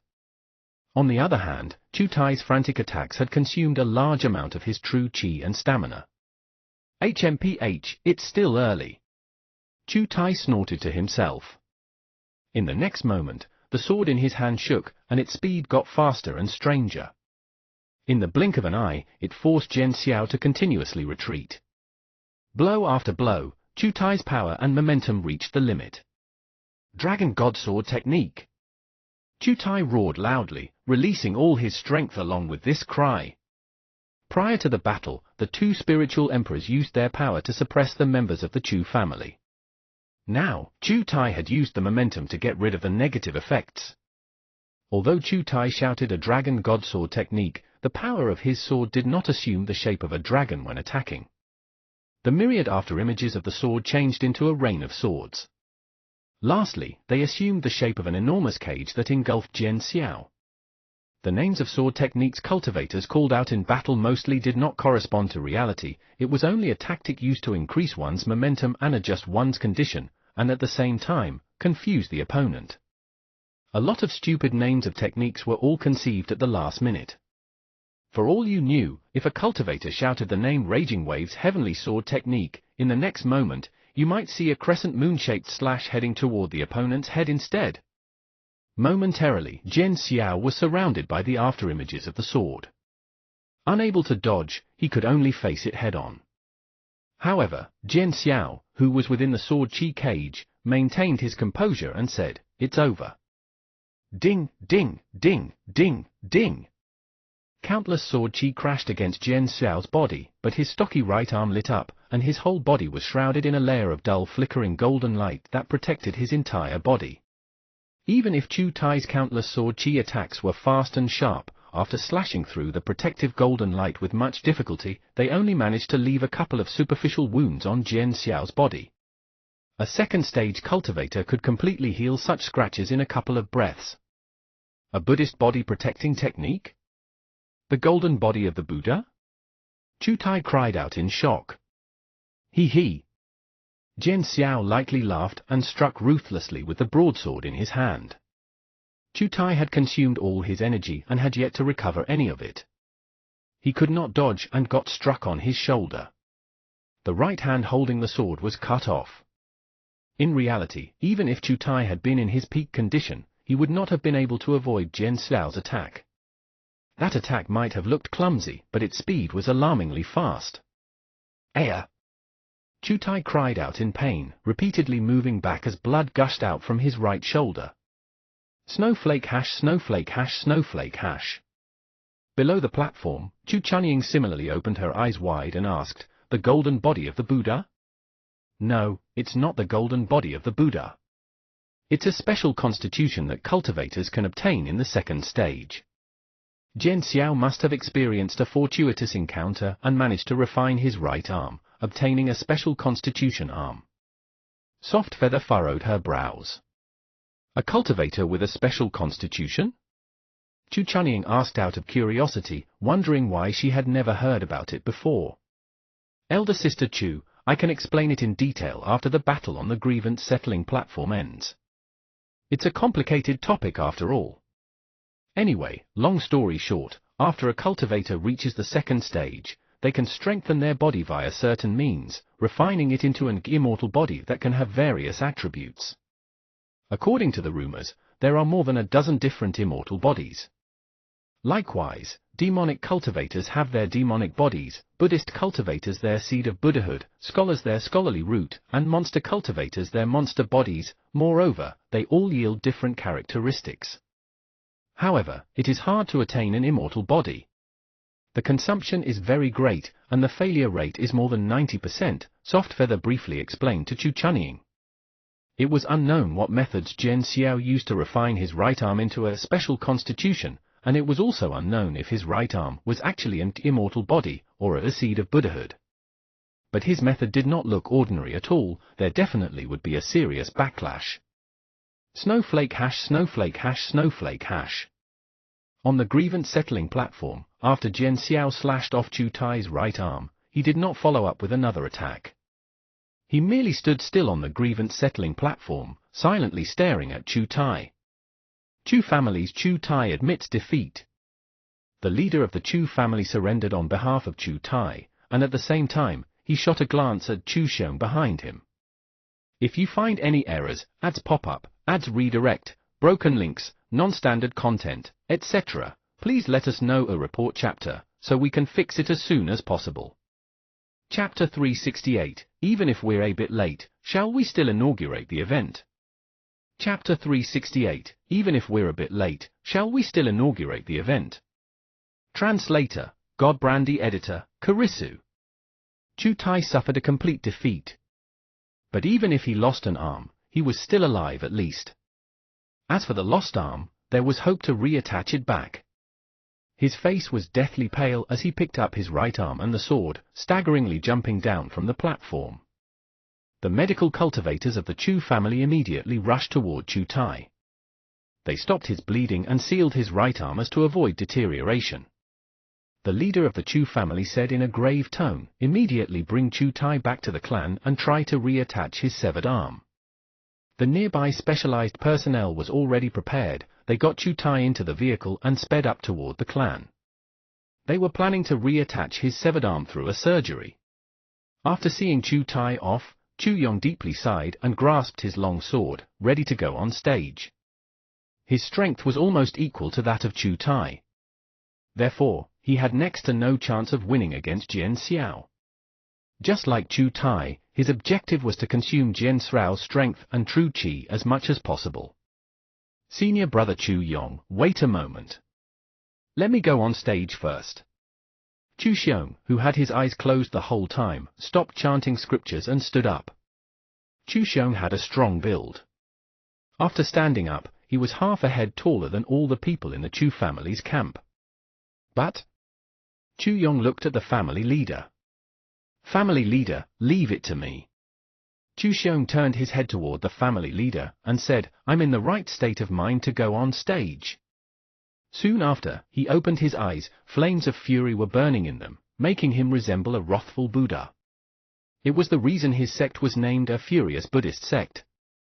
Being angry would negatively influence other cultivators, but it was a powerful buff for the disciples of the furious Buddhist sect. "Fine, but try to preserve your strength," the family leader said. "Don't worry." Chu Xiong slowly walked forward, and a Vajra scepter slid into his hands. The true qi inside his body was surging at each step, just like a big and wide river. While marching toward the platform, he took off his monk robe and revealed his steel-like muscles. After shedding his robe, he wrapped it around his waist. This increased his resemblance to those furious Buddhas you see in paintings even more. Snowflake hash snowflake hash snowflake hash. Eh? A disciple of the furious Buddhist sect? Softfeather discerned Chu Xiong's origin with just a glance. If he was a disciple of the furious Buddhist sect, the winner of this match was already decided. Although it was only a middle-rank school amongst Buddhist schools, if we were to take into consideration fighting capacity alone, the disciples of the furious Buddhist sect were comparable to those of first-rank Buddhist schools. The angrier they were, the stronger and more fearless they would be. Snowflake hash snowflake hash snowflake hash. As soon as Chu Xiong stepped onto the stage, Jian Xiao's expression got serious. The second match of the second category will now commence, the spiritual emperor from Eternal Sword Sect proclaimed. As soon as his voice faded, Jian Xiao raised his right arm toward the sky. While raised, his right arm had a length that was comparable to half of his body. Then, he slashed toward Chu Xiong with his broadsword, sending out a blow of slashing light. The sword chi was extremely sharp and almost comparable to the attack of a cultivator of the third stage. While facing the powerful sword chi, Chu Xiong didn't retreat or evade, he stood still and activated a sealing technique while holding his Vajra scepter. Break! Soon after he yelled break, a big golden fist exploded from the Vajra scepter in his hand. The glittering golden fist slammed against the sword chi, smashing it into pieces. The power of the fist didn't diminish as it clashed against Jian Xiao's body, sending him flying against the defensive barrier set up by the spiritual emperors of the Eternal Sword Sect. After crashing against the barrier, Jian Xiao slowly fell downward, spitting out a big mouthful of blood. The deep mark of a fist was left behind on his chest. This blow had broken more than half of Jian Xiao's bones, as well as damaged the majority of his internal organs. It was unknown how many months or years he would need to recover. Is the difference between cultivators of the second and third stage so big? Jian Xiao looked at the towering Chu Xiong with a confused expression on his face. The difference between the two was like that of heaven and earth. Illusory Sword School's Jian Xiao admits defeat, Xu Zheng said in a hurry, making Jian Xiao forfeit the match. Snowflake hash snowflake hash snowflake hash. Is there so much difference in strength between cultivators of the second and third stage? Chu Chunying was also curious about this point. Jian Xiao was a cultivator of the second stage, with 7 of his dantians open, and as Softfeather said, he possessed that special arm too. Nonetheless, he wasn't even able to withstand a single blow from Chu Xiong. Although the difference between the two stages is quite big, it's not insurmountable. The real difference between Chu Xiong and Jian Xiao lies in the techniques they practice, Softfeather said calmly. Jian Xiao was practicing the technique passed down within the illusory sword school. This technique was only slightly better than the ones commonly found in the word of cultivators. On the other hand, Chu Xiong was practicing the techniques of the furious Buddhist school. If we were to take into consideration fighting capacity alone, they were ranked amongst the strongest. Moreover, the move he used just now was the signature move of his sect, the seal of Buddha's hand. Comparing the two was like comparing a 12-year-old boy holding a wooden sword to an adult holding a peerless treasured sword. It was clear who would win. Softfeather shot a glance toward the people of the illusory sword school. How were they going to deal with someone like Chu Xiong? Snowflake hash snowflake hash snowflake hash. In the camp of the illusory sword school, Xu Zheng wasn't shocked by this development and was as calm as before. At the same time, the 2 spiritual emperors in the rear were frequently shooting glances at the disciples of the Chu family. Although they didn't use their spiritual pressure this time, their gaze alone was enough to apply a lot of pressure to the people of the Chu family. The illusory sword school was taking advantage of the fact that the Chu family didn't have any powerful experts in their camp. Therefore, they were relying on their 2 spiritual emperors to gain more and more advantage. TSK. At first, I was even planning to have the Chu family last an extra match and allow them to retain some of their honor. Too bad they didn't appreciate the kindness. Xu Zheng faintly smiled and shot a glance toward his back. Junior brother, go on stage and bring an end to this round. make the Chu family despair. Hee hee? A giggle transmitted from Xu Sheng's back. Soon after, a man with a foolish smile plastered on his face stood up. His smile was so bright that saliva was leaking from the corner of his mouth. This was Xu Zheng's junior brother. He was 142 years old, and his strength was in the later stage of the third stage Battle King realm. He received a severe injury 40 years ago, and all outsiders thought he'd died already. However, he unexpectedly survived and turned into a carefree blockhead. That wasn't all, he even profited from the misfortune that befell him, and his strength increased by a notch. Snowflake hash, snowflake hash, snowflake hash. In the meantime, somewhere above China's coast, a ray of light that only cultivators could see was covering thousands of kilometers in the blink of an eye. Dudu, Chu Chu, and Guogua were wrapped inside the sword light, their faces deathly pale. They weren't only scared of the terrifying speed of the flying sword, the thing beneath the sword also scared them to death. Song Shuhang called out in alarm, "Senior White, quickly throw it away. It's going to explode. It's going to explode." Beneath Meteor Sword was a 5 meters long white-colored guided missile. Its form was aerodynamic and suitable to ignore the resistance of the air. The fearful thing was that this gadget was currently active and could explode at any moment. But what was even more fearful was that Senior White was strangely eyeing the missile and had the face of someone that was ready to cause trouble. He seemed intent on disassembling it. Song Shuhang didn't know how advanced the control system of this guided missile was and if it could track how much distance the missile had traveled after its launch. If the control system was modern, the guys tracking the missile would be shocked. Their missile suddenly disappeared while flying in the sky, and if they were lucky enough to get a signal, they would discover that it had already traveled a distance comparable to 1/5 of the equator and was quickly approaching China. Perhaps the guys that launched the missile were already scared less by this sudden development. Venerable White turned his head around and said disgruntled, "You guys are making too much noise. You'll distract me." Next, with a face full of confidence, he said, "Don't worry. With me here, it won't explode." Song Shuhang was very familiar with this confident expression of Senior White, because he had the same confident expression when he tried to reassemble the disassembled electrical equipment in the house. "I'm sure the missile will explode. And we'll all die if it explodes. Senior White, please study something else. Perhaps we can contact True Monarch Yellow Mountain and have him deliver a guided missile that has yet to be launched. Afterward, we can look for an isolated place where we can safely study it." Song Shuhang tried his best to persuade Senior White. "I agree.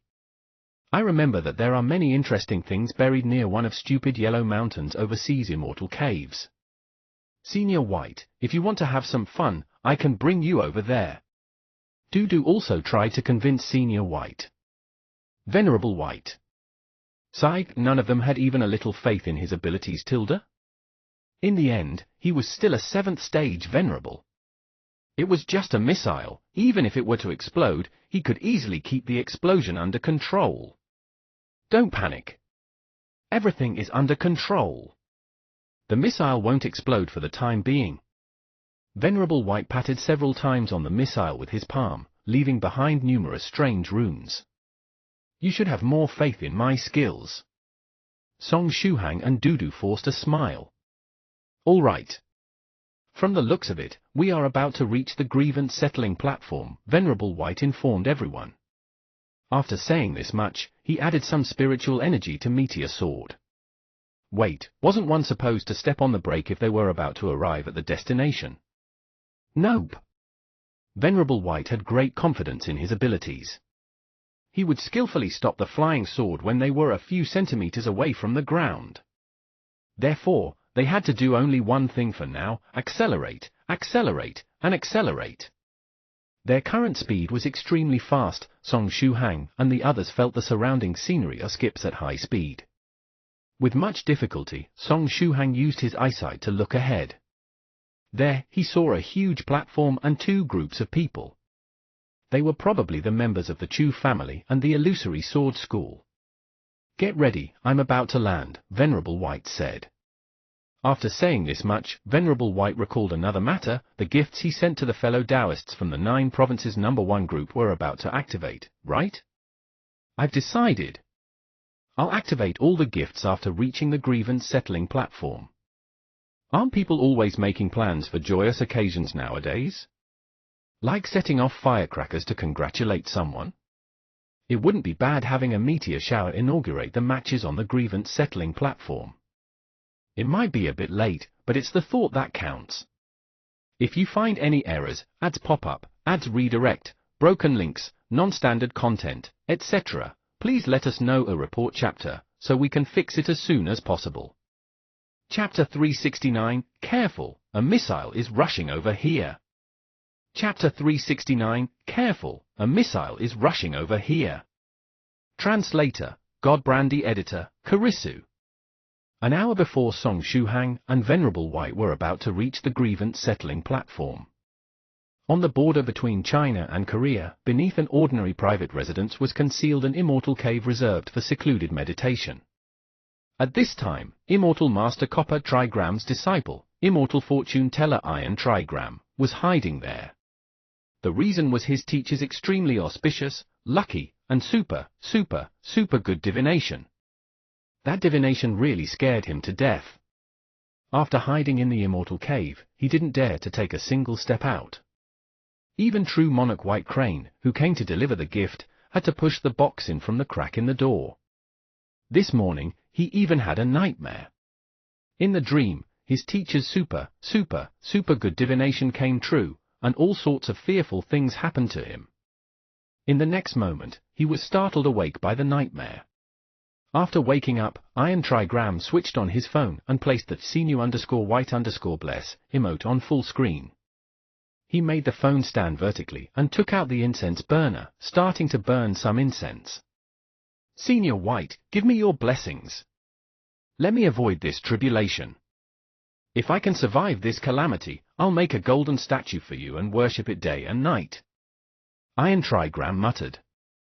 After burning the incense, he cautiously grabbed the wooden box lying on the bedside.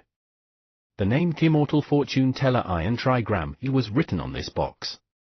This was a gift from Venerable White. 2 days after downloading the Senior White's expression package file, Iron Trigram received this gift. He firmly believed that this box was a long-distance blessing gift from Venerable White. I must always keep this gift with me. I mustn't separate from it even for a second, Immortal Fortune Teller Iron Trigram thought to himself. Just as he was in deep thoughts, his phone suddenly rung. It was a call from his teacher, Immortal Master Copper Trigram. Iron Trigram's hand slightly shivered, but he still picked the call up. Teacher, hello. Is something the matter? Iron Trigram asked cautiously. He was scared that his teacher would suddenly say that he performed another divination. Sometimes, the world would kick you when you were down. Immortal Master Copper Trigram's voice transmitted from the other end. Iron Trigram, are you all right? Yes, I'm fine, Iron Trigram replied. Good then. Copper Trigram heaved a sigh of relief. Next, he added, Iron Trigram, I performed another divination today. As soon as he heard these words, Iron Trigram felt his knees going soft, and he almost fell to the ground. He took a deep breath and asked resolutely, Teacher, how was the divination? The same as before. A super good divination. Copper Trigram heaved a sigh.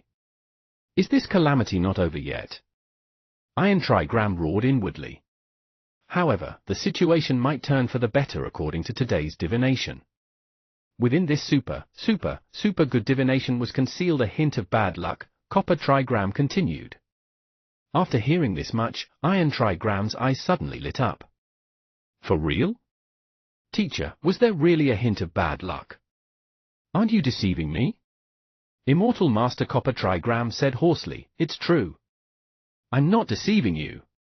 After saying these words, Copper Trigram felt his heart twitch. Even his beloved disciple didn't trust his divinations.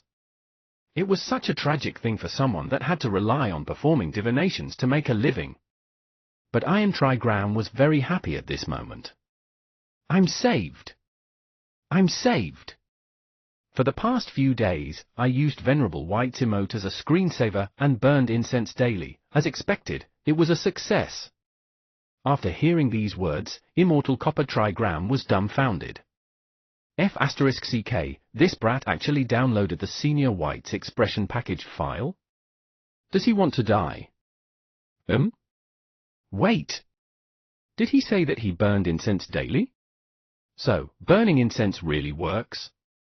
The rumor about offering prayers to Venerable White to get miraculous effects was real? Teacher, I'll get going in that case. I have to prepare a few things, but don't worry, I'll surely survive this calamity. Iron Trigram said excitedly. Without even waiting for his teacher's reply, Iron Trigram hung up. Next, he started to pack his things.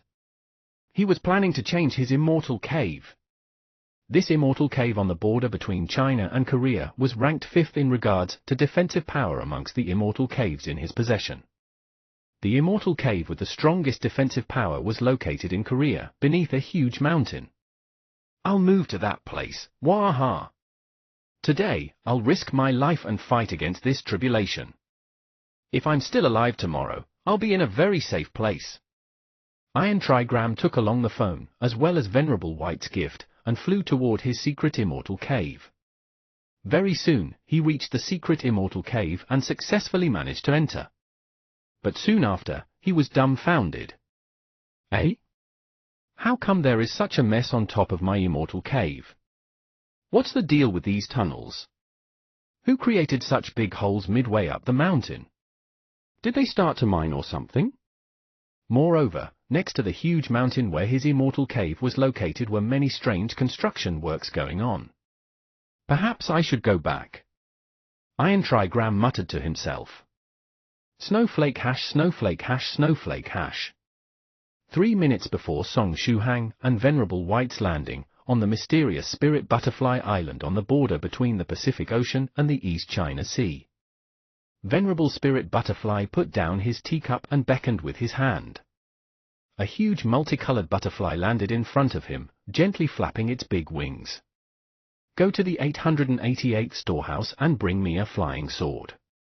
I need to send something to Jianyi, Venerable Spirit Butterfly explained. The butterfly flapped its wings and quickly went toward the 888th storehouse. Venerable Spirit Butterfly faintly smiled and stretched his hand out, making a grabbing motion from afar. The wooden box with the words Spirit Butterfly Island Softfeather written on it directly flew into his hand. Since Softfeather has yet to return, I'll use a flying sword to send her the gift, Venerable Spirit Butterfly muttered to himself. While he was holding the gift, Venerable Spirit Butterfly's hand started to get itchy. He was curious as to what gift fellow Daoist White sent to Softfeather. Curiosity was a strange thing. Once you became curious about something, it was difficult to ignore it. Venerable Spirit Butterfly was a strong-willed man and could easily restrain his curiosity if he wanted to, but whenever it was something pertaining his beloved daughter, his curiosity would become particularly strong. Perhaps I should take a peek? The seal fellow Daoist White used isn't too strong. Should I untie it a little, take a look inside, and tightly seal it again? Venerable Spirit Butterfly muttered to himself. I only want to take a peek. I won't lift the whole seal, I'll just lift a small part and see what's the content. Thereupon, Venerable Spirit Butterfly slowly stretched his hand, positioning it on top of the gift. No, I can't. This is a gift that fellow Daoist White sent to Softfeather. What would I do if the surprise inside were to lose its effect after I lift the seal? Venerable Spirit Butterfly gritted his teeth and stopped himself from opening the gift. I can't risk ruining my daughter's gift. Venerable Spirit Butterfly deeply sighed. However, he still wanted to know what was inside. What should he do now?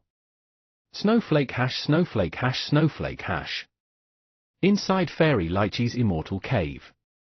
Fairy Lychee was wearing the new silk nightgown she bought online and was currently sleeping.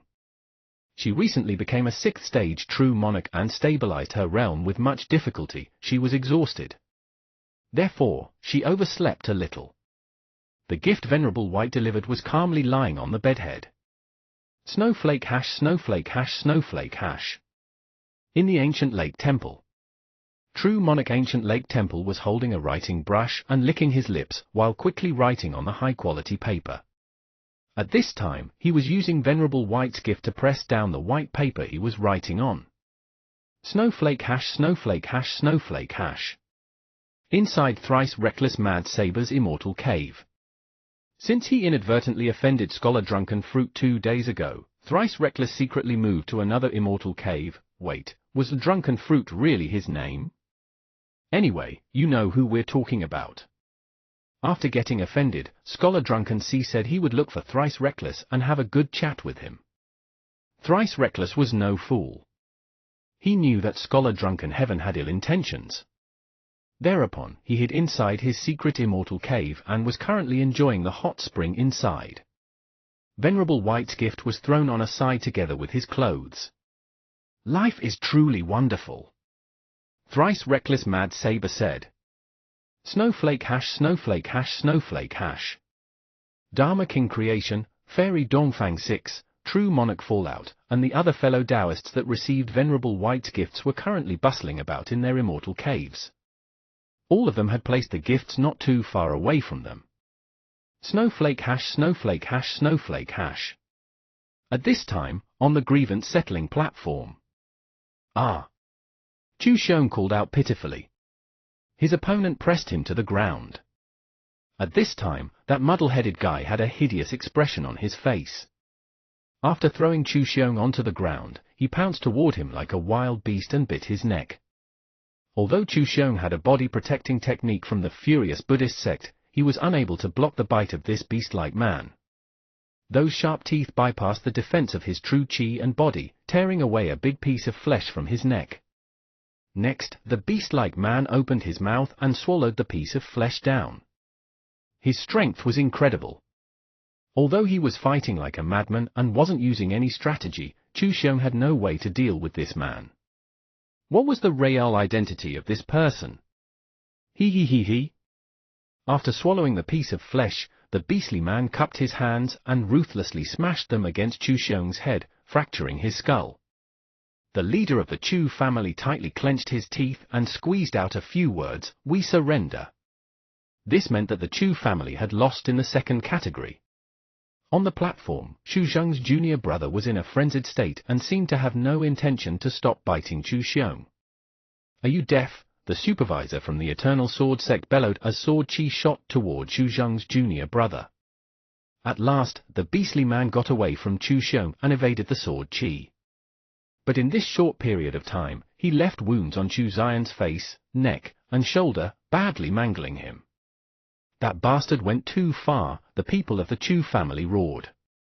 The other supervisor from the Eternal Sword sect coldly snorted and released his sword chi as well. The sword chi reached the frenzied man in the blink of an eye and slashed at him, sending him flying.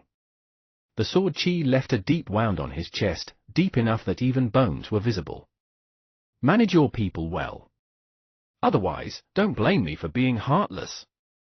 The supervisor from the Eternal Sword sect snorted. The school head of the Illusory Sword School didn't seem to care. He beckoned with his hand to disciples and told them to bring his junior brother back. On the other side, the people of the Chu family were infuriated. HMPH. At this time, the two spiritual emperors in the Illusory Sword School's camp lightly snorted, calmly releasing their aura to suppress the people of the Chu family once more. But right at this time, a meteor came down from the sky at an extremely high speed. The sharp-eyed supervisor standing on the left saw through the meteor-like thing and exclaimed in surprise, "A missile." Why was a missile suddenly rushing toward them? If you find any errors, ads pop up, ads redirect, broken links, non-standard content, etc., please let us know a report chapter, so we can fix it as soon as possible. Chapter 370, Coiling Flight Feature, Activate. Chapter 370, Coiling Flight Feature, Activate. Translator, Stardew 5T Editor, Karisu. Because the speed of the missile was too fast, the two spiritual emperors from the Eternal Sword sect could only see its afterimage. Moreover, they seemed to have caught a glance of something else on top of the missile, but they couldn't see it clearly. Why was there a missile headed there? Furthermore, It had obviously locked onto the grievance-settling platform. Who would be so unscrupulous as to aim a missile here? Was it a conspiracy? Also, what was the grade of its warhead? If the power was too strong, there was nothing the fifth stage spiritual emperors could do except for defending themselves. Ordinary people's ability to court disaster was too strong, the destructive power of the weapons they invented was simply too strong. Block the missile, don't let it land. The spiritual emperor of the Eternal Sword sect maintaining the barrier could not attack in time. Hence he could only instruct his companion. The other spiritual emperor nodded. However, the moment he leapt up into the air, he was one step behind the other two people. They were the two spiritual emperors of the illusory sword school. They almost leapt into the air at the same time, and their method was more decisive and direct. The seemingly middle-aged spiritual emperor threw out a talisman after lifting his hand. The talisman was as fast as lightning, and it transformed into a ball of white flames halfway, rumbling towards the missile. The other white-haired but healthy spiritual emperor followed behind the middle-aged spiritual emperor.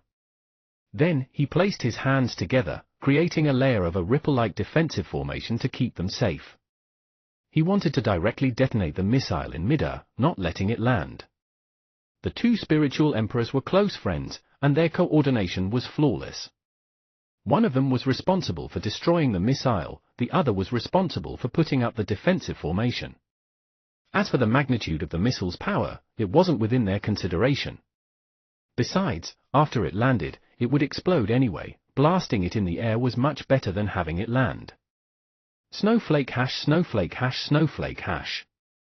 On top of the missile, Song Shuhang, Dudu, Guogui, and Chu Chu's faces were pale. The speed Venerable White's flying sword was going at was rather fast. Apart from them, there was also a palm-sized Yu Jiaojia nestled in Dudu's fur. Speaking of which, why did Yu Jiaojia follow them here? She had already successfully advanced to the fourth stage, shouldn't she go back to the sea? But it wasn't the time for such questions. Song Shuhang's eyes were wide open, staring at the white ball of fire that was approaching them. If it landed on the missile, it would definitely cause a huge explosion. Senior White, be careful of that ball of fire, he called out. Even though he knew that Senior White could definitely see it, due to the fact that he was very nervous, he could not help but reiterate it. Shouting could help release his pent-up anxiety. Facing the white ball of fire, Venerable White displayed no reaction. The speed of the flying sword did not decrease in the slightest, and it was going to crash into the flames head-on. It was merely a flame technique, and Venerable White could not care less about it. He was executing a flight technique, and there was the thick layer of a defensive formation surrounding the flying sword and the missile, as well as that overbearing sword chi. The flying sword and the white flames collided, and the ball of white flames got directly shattered to smithereens. Snowflake hash, snowflake hash, snowflake hash. Sword chi? Is that a person who is riding a flying sword? Asked the middle-aged spiritual emperor of the illusory sword school. Similarly, the white-haired but healthy spiritual emperor responded, could it be that a fellow Daoist created a missile-shaped flying sword? Along with the technological advancement, some unconventional cultivators changed the shape of their flying swords as well. Life-bound flying swords couldn't be altered carelessly, but the shape of flying swords used as means of transportation could be changed according to one's preferences. A year ago, the white-haired but healthy spiritual emperor saw a cultivator standing on top of a flying laptop, shuttling back and forth in the sky at high speed. Together with him was flying another cultivator who was standing on top of a flying keyboard. Hence, it would not be surprising if someone were to change the appearance of his flying sword into a missile. The only problem was that making it look like a missile would frighten lots of people. As he was thinking, the missile flying sword was already approaching them at a super high speed. The middle-aged spiritual emperor snorted coldly and his chi sunk within his dantian. He shouted in a low voice, fellow Daoist on the missile flying sword, stop the flying sword. Or else, don't blame me for taking action. His voice was akin to rolling thunder, extremely majestic and impressive. However, his speech was rather fast, and his entire sentence only took a second to utter. However, the middle-aged spiritual emperor was not done acting cool when the missile flying sword was already 10 meters away, right before his eyes. It clearly looked as though it was going to knock him out in one go. F***ck, did the speed of the missile flying sword increase? Getting hit by the missile was not a child's play. The helpless middle-aged spiritual emperor could only clench his teeth and try to evade. Next to him, the white-haired but healthy spiritual emperor also dodged. However, when he was dodging it, he calculated the trajectory of the missile flying sword in his mind and decided to exert a little bit of strength to the missile flying sword and change the area of its impact. This was the attack predicting technique. The place where the flying sword was going to land was precisely the location of the illusory sword school camp. Hence, the white-haired but healthy spiritual emperor wanted to push the flying sword to one side. Snowflake hash snowflake hash snowflake hash. Whoosh! The missile flying sword flew past the two spiritual emperors in the blink of an eye. The white-haired but healthy spiritual emperor used his attack predicting technique and tried to gently push on a side of the missile flying sword. But even so, it could not move the missile flying sword at all. Instead, after the sword chi of the missile flying sword got hit by the soft strength, it counterattacked. In the next moment, the counterattacking sword chi was like a storm, rolling towards the white-haired but healthy spiritual emperor and the other middle-aged spiritual emperor. Such an intimidating sword chi? The two spiritual emperors could feel a chill go down their spines. If that storm of sword chi enveloped them, perhaps they would have to use their life-saving trump cards. They struggled to support the defensive formation and activated the defensive magical treasures on their bodies. Heavens, what is the rank of this senior cultivator on top of the missile flying sword? The white-haired but healthy spiritual emperor was alarmed. Just the power of the counter-attacking sword chi was this scary. Bang! The storming sword chi struck their defensive formation. Their defensive formation was like paper, and it got torn to pieces. Just as they saw the sword chi heading towards their body, a gentle voice called out, and the scary storm of sword chi stopped immediately. An inch away from the two spiritual emperors, the strong wind that came with the sword chi deeply cut their cheeks. We survived? The two spiritual emperors swallowed their saliva. They couldn't help but look where the missile flying sword was heading to. Just what was the background of this person? Snowflake hash snowflake hash snowflake hash. Senior White, we're about to crash. Song Shuhang felt his entire leg muscles tense up. If brakes appeared underneath his feet at this time, he would definitely step on them as hard as he could. It was clearly not the first time, but he still wasn't quite able to get used to Senior White's emergency landings. At this moment, the missile flying sword was only 5 meters away from the ground. Snowflake hash snowflake hash snowflake hash. On the ground, all the people stared at the missile flying sword. At such a fast speed, if it crashed to the ground, it definitely would create a huge pit. Also, more importantly, the area below the flying sword was filled with people. The faces of disciples of the illusory sword school below went pale. It was not that they did not want to escape, but they had no time to make a run for it. They were not fifth-stage spiritual emperors. From the appearance of the missile to the spiritual emperors leaping into the air, and then to the missile flying above their heads, the whole process only took a few seconds. Several illusory sword school disciples that had fast reflex had already escaped, but most of them were ordinary disciples whose capabilities were not that great yet, and hence they could not escape even if they wanted to. This was true despair. Snowflake hash snowflake hash snowflake hash. The two spiritual emperors of the Eternal Sword sect on the grievance settling platform had a gloomy expression. As expected, this battle of grievance settling platform became chaotic, after all. What were they going to write in their report about this battle on the grievance settling platform? They couldn't possibly write that a missile flying sword suddenly landed from the sky, crushing most of the disciples from the illusory sword school, and since the casualties were too high, there was no way they could continue with the battle on the grievance settling platform. Snowflake hash snowflake hash snowflake hash.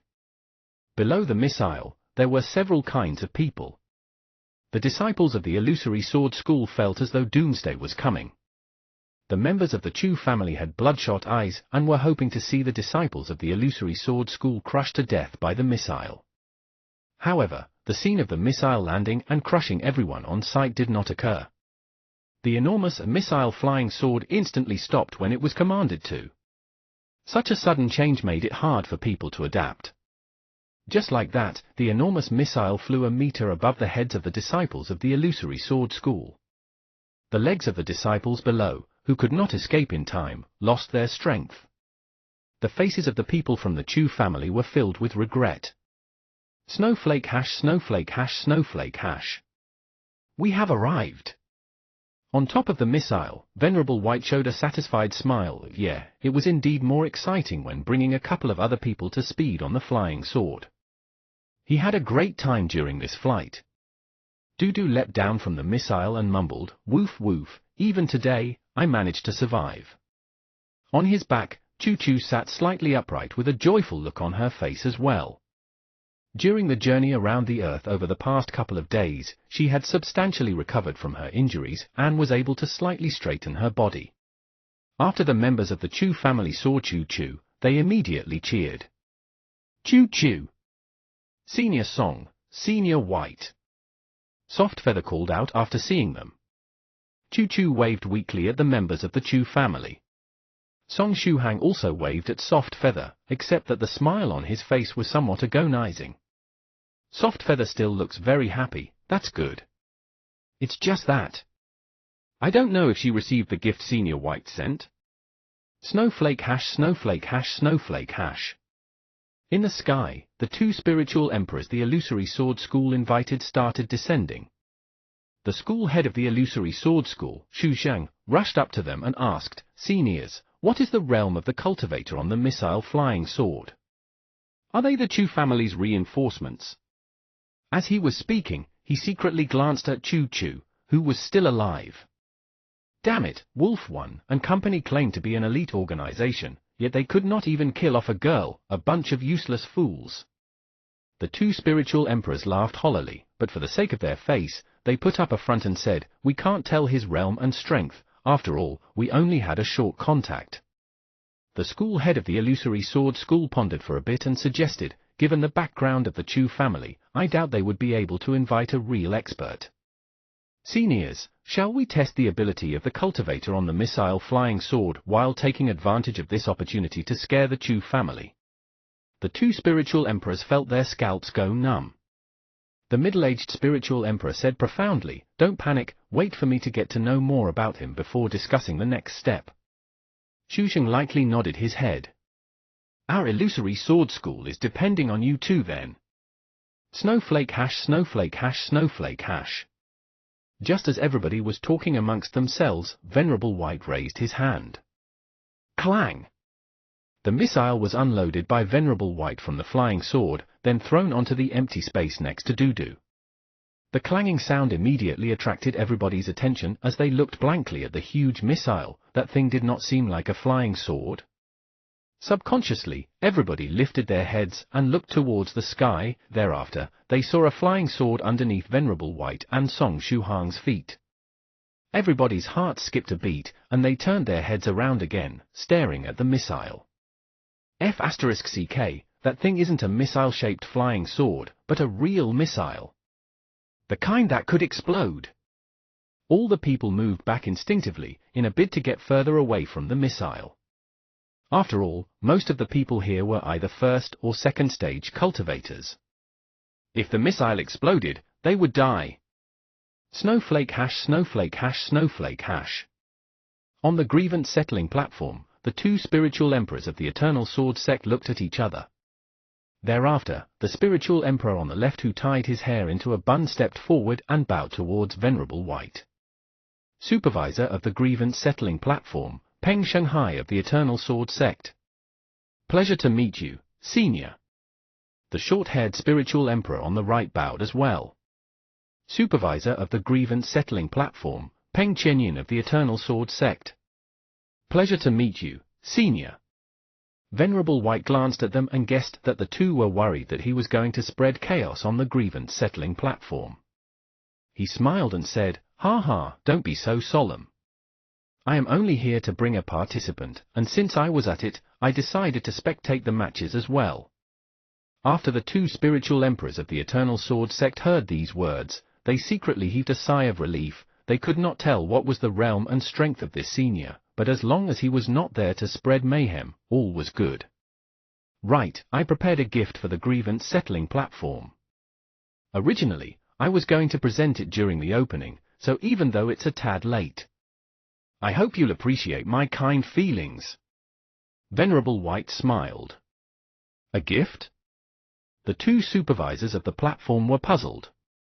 Then, Venerable White happily reached out his hands, just like the conductor of an orchestra. In the next moment, Venerable White's both hands started dancing in the air. Behind him, Song Shuhangs used his hands to rub his temples forcefully, worrying about what was about to start. Right now, he only hoped that the seniors in the 9 provinces #1 group would not vent their frustration on him later. After all, he was the one who made Soft Feather send the Senior White's expressions package file to the group. Snowflake hash snowflake hash snowflake hash. In the ancient lake temple. True Monarch Ancient Lake Temple raised the sheet of high-quality paper he was writing on, admiring his handwriting with satisfaction. Good writing, good writing. The more True Monarch Ancient Lake Temple looked at his writing, the more satisfied he was. He felt that his calligraphy skills have improved. At this time, he did not realize that the gift he used as a paperweight had already quietly opened. Soundlessly, the disposable meteor sword 001 floated in midair and locked onto True Monarch Ancient Lake Temple's position.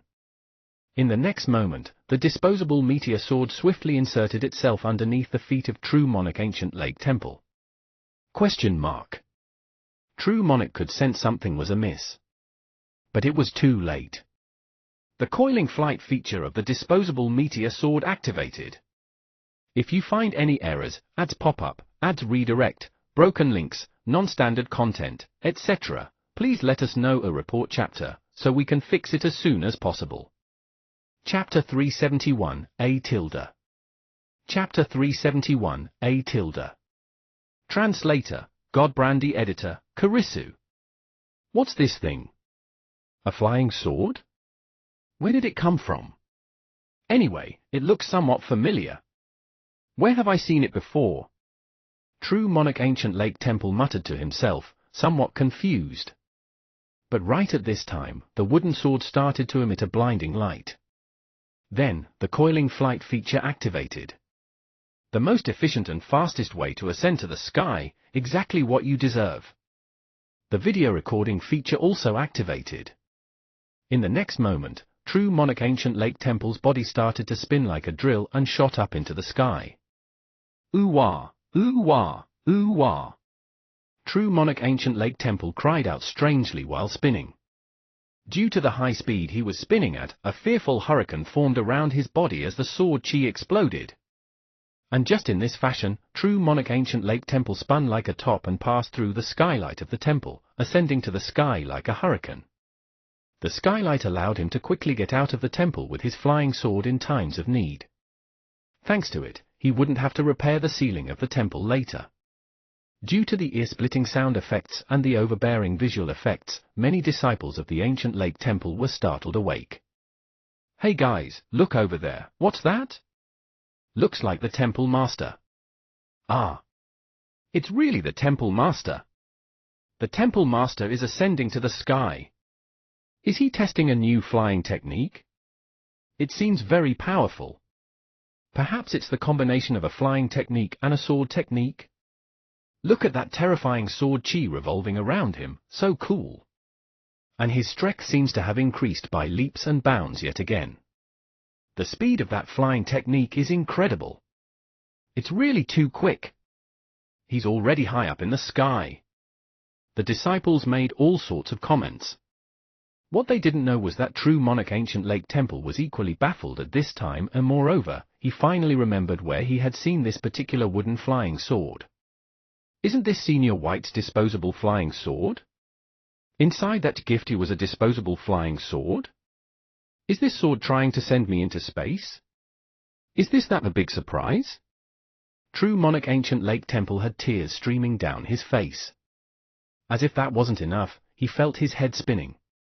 Was it because he was rotating too fast? Not quite right. The body of a 6th-stage true monarch was more than enough to resist the power of the rotation, but venerable white spiritual energy was also wreaking havoc and causing a disturbance while the coiling flight feature was active. Even ancient Lake Temple found it difficult to bear under these circumstances. At long last, the coiling flight feature brought him to the predetermined height and stopped. Phew, it finally stopped. True monarch Ancient Lake Temple thought to himself. But he didn't even have the time to relax when the other two features of the flying sword activated. The meteor-like effect and the zigzagged flight pattern. True monarch Ancient Lake Temple changed into a dazzling meteor and started to streak across the sky. The pattern of this meteor was rather strange though. While streaking across the sky, it would often go up and down and sway from left to right. Atilda True monarch Ancient Lake Temple screamed. Since it was early morning, the meteor-like effect was particularly eye-catching. The Temple Master is so incredible. A flying sword can be actually ridden in such a way. Look at that zigzagged flight pattern. The Temple Master is incredible. Temple Master, another one, another one. The unaware disciples of the Ancient Lake Temple cheered out loud. Then, just as they were spectating the scene with excited looks, True monarch Ancient Lake Temple streaked across the sky and headed toward a faraway place, slowly disappearing. Eh? Where did the Temple Master go? No idea. He actually flew very far away. Is he going out? Anyway, was it his scream that I heard earlier? No way, you must have misheard. Anyway, let's go back to sleep. Given his strength, it won't be a problem for him to return.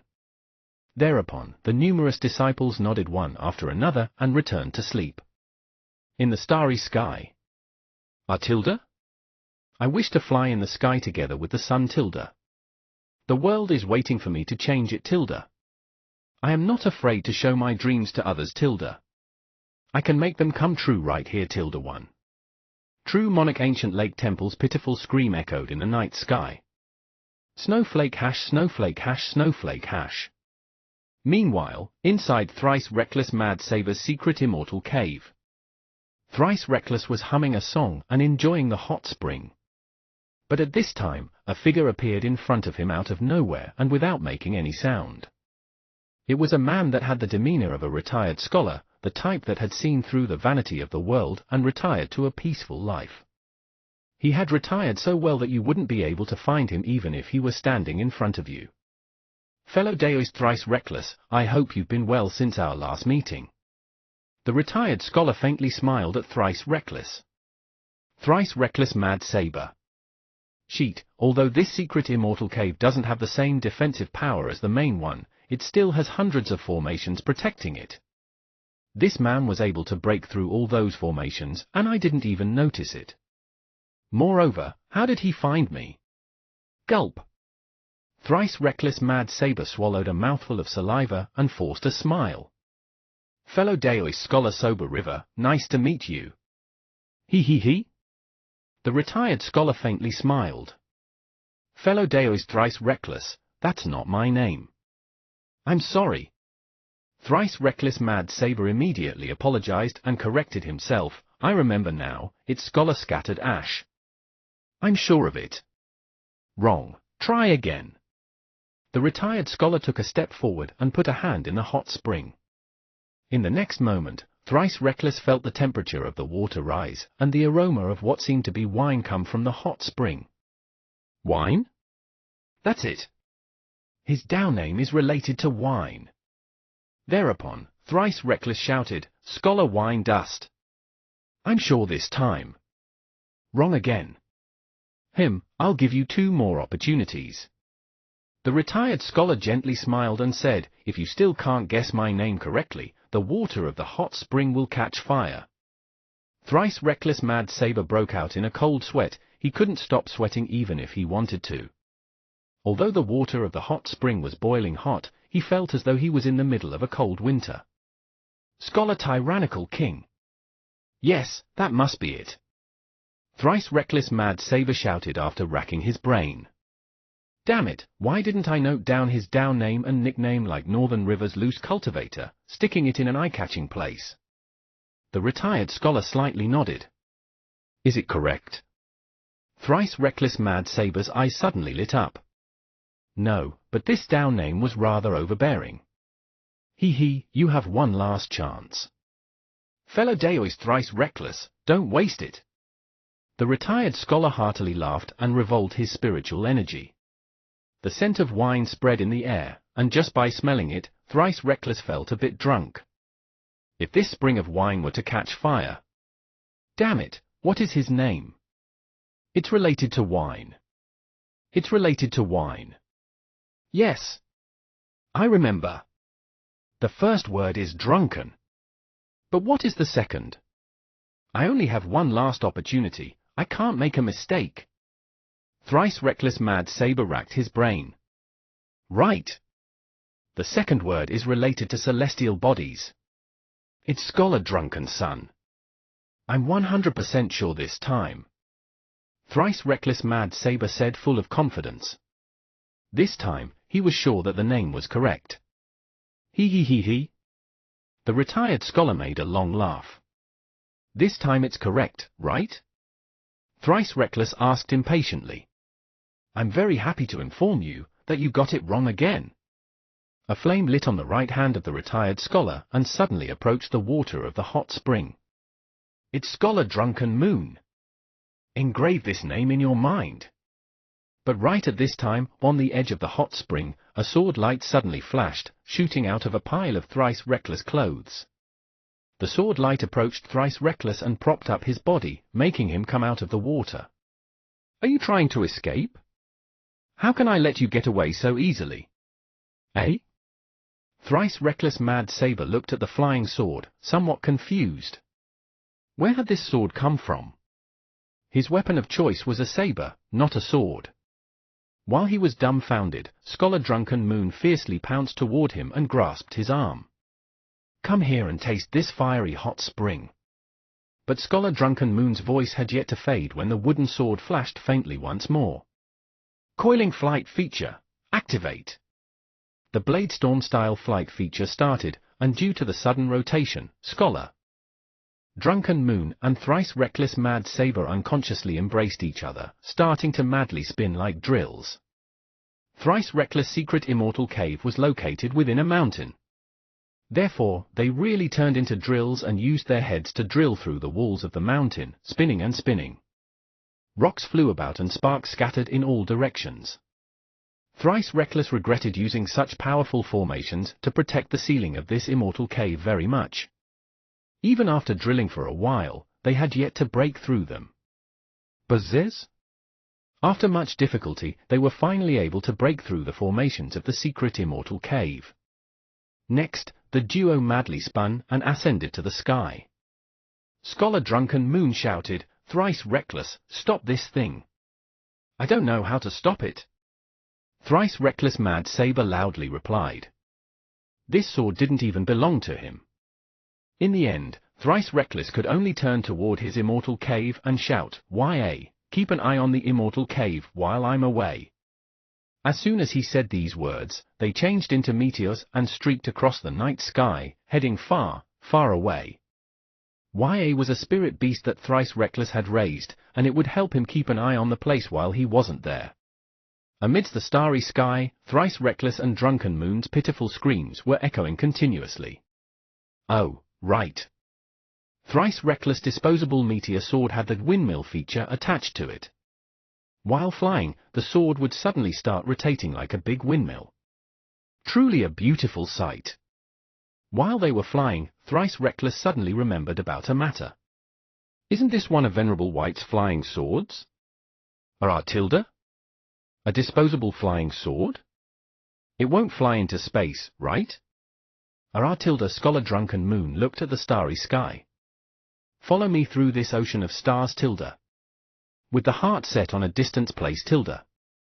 While dreaming of matters light years apart, Tilda. Proud to never utter the word defeat, Tilda too. Tilda. The high-pitched voices of the duo echoed throughout the night sky. Snowflake hash, snowflake hash, snowflake hash. Inside Fairy Lychee's immortal cave. The gift box quietly opened and the flying sword silently drilled beneath the sleeping Lychee's body. Stop. Let me sleep some more, Fairy Lychee muttered. In the next moment, the coiling flight feature activated, whiz. Fairy Lychee immediately woke up, but it was too late, she had already started to spin. I want to fly Tilda. Fly past that grassland and look for my lost memories Tilda. I want to fly Tilda. Fly past those high mountains and look for yesterday's memories Tilda 3. If you find any errors, ads pop up, ads redirect, broken links, non-standard content, etc., please let us know a report chapter, so we can fix it as soon as possible. Chapter 372, What a Coincidence! Fellow Daoist is also flying. Chapter 372, What a Coincidence! Fellow Daoist is also flying. Translator, Godbrandy Editor, Karisu. What's happening? Fairy Lychee turned pale with fright. No one touched the defensive formations of her immortal cave. Where did this flying sword beneath her body come from? Soon, her sight fell on that gift Venerable White sent, it had already opened. Fairy Lychee. I remember now. It's one of Venerable White's disposable flying swords. Just as she was thinking, the disposable meteor sword 001 shot upwards. Stop! Fairy Lychee's eyes teared up. Let me change my clothes at least. At this time, she was wearing a sexy silk nightgown. If she were to fly like this, everything would be exposed. Unfortunately, the disposable flying sword didn't have any intelligence and wouldn't stop just because Lychee said so. On the contrary, it started to spin even faster and made her shot upwards and bump into the ceiling of the immortal cave. Luckily for her, the formation protecting her immortal cave wasn't an old model like that of Thrice Reckless. It was a new formation that could automatically recognize its master. Just as Fairy Lychee was madly spinning, the formation opened on its own and created a tunnel for her to pass. Next, the flying sword brought Fairy Lychee high up in the sky. Fairy Lychee's flying pattern had the special jet-propelled feature, her speed would suddenly increase after small intervals of time.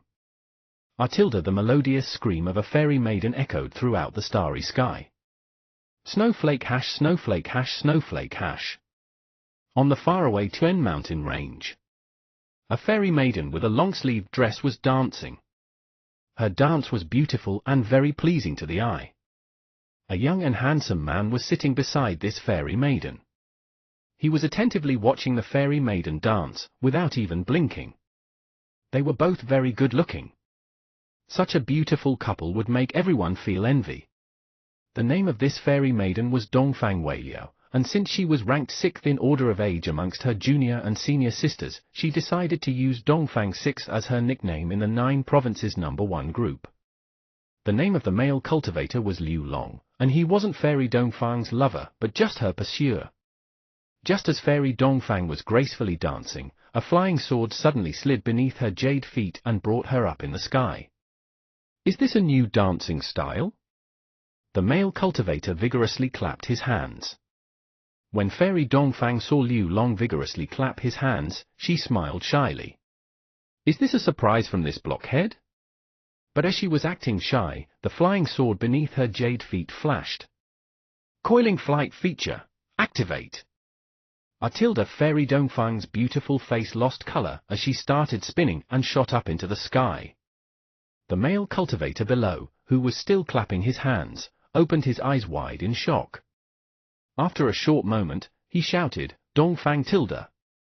In the sky, Fairy Dongfang was spinning so fast that she felt dizzy. Liu Long, stop it immediately! Otherwise, I won't forgive you! Dongfang's cry echoed from the sky. But Liu Long was in a dilemma. Stop it? Stop what? Isn't that flying sword Dongfang's? At this time, Fairy Dongfang called out once more, Tilda! Afterward, she turned into a meteor and flew far away with a whiz. Her flying sword had the infinite acceleration feature. It didn't do anything else besides continuously increasing her speed. She disappeared into the sky in the blink of an eye. Dongfang Tilde on the Chen mountain range, Liu Long used his own flying sword and pursued the meteor at full speed. Deer, fly slowly Tilde. Be careful of the thorny roses ahead Tilde 1. Snowflake hash snowflake hash snowflake hash. On the border between the Pacific Ocean and the East China Sea. On the Spirit Butterfly Island. A huge butterfly flapped its wings and came over, delivering a flying sword to Venerable Spirit Butterfly. Venerable Spirit Butterfly took the sword and picked up the gift fellow Daoist White wanted to give to Soft Feather. In the end, he chose against opening the gift. Go, fly to Liu Jianyi. Venerable Spirit Butterfly activated the delivering flying sword and set Jianyi's coordinates as the destination. But just as he was about to send off the flying sword, the gift suddenly opened.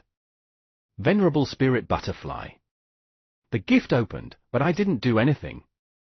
It did everything on its own. Is it already time for the surprise? Damn it! Venerable Spirit Butterfly faintly sighed. Such being the case, he made his daughter miss the surprise. Afterward, he forced a smile. Forget it. I'll make it up to Soft Feather in one way or the other and make her happy. Now then, let's see what this surprise was. Venerable Spirit Butterfly looked inside the box and saw a wooden flying sword. Above this sword were inscribed Venerable White's unique runes. Isn't this one of those disposable flying swords? Is this the surprise that fellow Daoist White wanted to give to Soft Feather? Venerable Spirit Butterfly thought to himself. Just as he was in deep thought, the wooden sword started to hover. Since Spirit Butterfly Island's Soft Feather wasn't in the surroundings, the sword didn't find her. Thereupon, it soared into the sky and headed toward the destination Venerable White set earlier. Since it couldn't find Soft Feather, none of its special features activated. It acted like a normal flying sword and returned by Venerable White's side. No, I can't let it get away. This is Soft Feather's gift. Venerable Spirit Butterfly thought to himself. Therefore, he moved and appeared beside the flying sword, firmly grasping it. Buzz? After it was blocked, the disposable flying sword struggled a few times. But it was still suppressed by Venerable Spirit Butterfly in the end. It was a disposable flying sword that Venerable White had casually manufactured. Therefore, it was not strange if someone like Spirit Butterfly, who was also a Venerable, easily dealt with it. After stopping the flying sword, Venerable Spirit Butterfly started to examine it. Eh? It's a bit different from fellow Daoist White's other disposable flying swords, isn't it? Is this a new type of disposable flying sword? Fellow Daoist White's talent is really outstanding in this field, Venerable Spirit Butterfly muttered. He once exchanged letters with Venerable White and studied formation runes together with him, gaining an understanding of his level in regards to runes.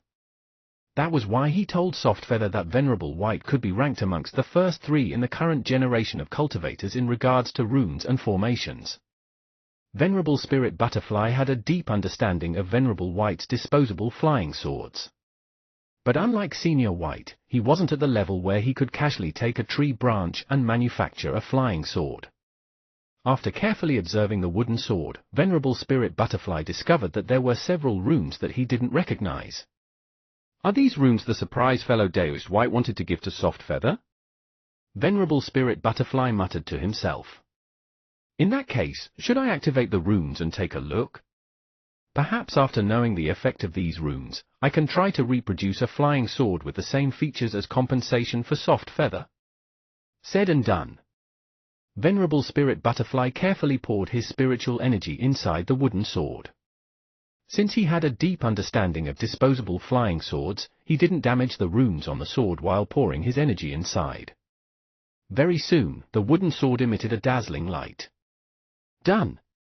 Venerable Spirit Butterfly faintly smiled. Afterward, he lightly jumped, stepping onto the flying sword. In the next moment, the coiling flight feature activated. Eh? This seems a very innovative way to ascend to the sky. Venerable Spirit Butterfly calmly said while holding his chin and madly spinning. The speed of rotation was a bit too high and made one's vision blur. Next, the meteor-like effect activated. Softfeather's flying sword was similar to that of Thrice Reckless and had the windmill feature that would allow it to move in circles while flying. Oh, this rotation seems somewhat difficult to bear, Venerable Spirit Butterfly appraised. Will Softfeather like such a surprise? Earlier, he indeed heard his daughter say that she wanted to go bungee jumping, ride the roller coasters, and experience other stimulating and exciting things. Kids these days like to have fun in strange ways. Venerable Spirit Butterfly sighed with emotion. Anyway, this rotation seems a bit too quick. Do youngsters like it this way? Now then, where is the sword flying heading to? Snowflake hash, snowflake hash, snowflake hash. Korea, beneath a huge mountain. Next to Immortal Fortune Teller Iron Trigram's Immortal Cave. Boom tilde boom tilde boom tilde? The entire world was shaking, and it felt as though everything was coming to an end. Mountains were collapsing, and the earth was splitting. Is it a nuclear bomb? What the actual F*CK, why the hell is a nuclear bomb exploding here? Iron Trigram had an epiphany. Perhaps this was precisely his tribulation? The formations on the edge of his immortal cave were crumbling one after another, and his strength wasn't comparable to that of Scholar Zangong at the time. Even if he had arranged many formations, they weren't as strong as that of Scholar Zangong's. Moreover, the nuclear bomb exploded right beside his residence. At the time, even Scholar Zangong narrowly escaped death. Therefore, Iron Trigram felt that it was over for him. He was already having a hard time dealing with the crumbling mountain and the splitting earth. As soon as the shock of the explosion reached him, he was a goner. I'm done for. This time, I'm really done for. But right at this time, a sword light suddenly appeared beneath Iron Trigram's feet. Coiling flight feature, activate. Snowflake hash, snowflake hash, snowflake hash. Whiz, whiz, whiz. 50 or so sword lights simultaneously shot toward the sky from various locations in China and the neighboring islands. These 50 sword lights called their way toward the sky while accompanied by all sorts of screams. Some of these voices belong to men and women, others to males and females, and some neither to a man nor a woman. For example, True Monarch White Crane. At this time, it was tightly holding the disposable Meteor Sword 001 edition and flying in the sky with the windmills pattern. Is this Senior White surprise? True Monarch White Crane took a deep breath. I'm done for. It recalled the fellow Taoists of the 9 Provinces No. 1 group. It felt that it was indeed over for it. It was going to die for sure this time. White Crane personally delivered the gifts, and the fellow Taoists from the 9 Provinces No. 1 group even gave it small gifts for its efforts. Snowflake hash, snowflake hash, snowflake hash. Very soon, the fellow Taoists that shot up from those various locations in China converged in the sky, heading all together toward the grievance settling platform. All the fellow Taoists were quite strong, and even while spinning, they could clearly see each other. Fellow Taoist creation. You're also flying. What a coincidence. Fallout, you're also flying. You guys are also here. I see Fairy Lychee in the front. She's also flying. It's fellow Daoist Ancient Lake Temple. Cough. I can't see clearly, what is that thing in the front? A stark naked Thrice Reckless, my eyes. If you find any errors, ads pop up, ads redirect, broken links, non-standard content, etc., please let us know a report chapter, so we can fix it as soon as possible. Chapter 373, let's watch together the meteor shower descending onto the grievance settling platform. Chapter 373, let's watch together the meteor shower descending onto the grievance settling platform. Translator, Godbrandy Editor, Karisu. What is fellow Daoist Thrice Reckless trying to do? He's not wearing any clothing. The Dharma King creation asked in puzzlement while spinning. Did my sight get blurry after rotating for so long, or is there someone else next to fellow Daoist Thrice Reckless? He looks very familiar. You're not mistaken.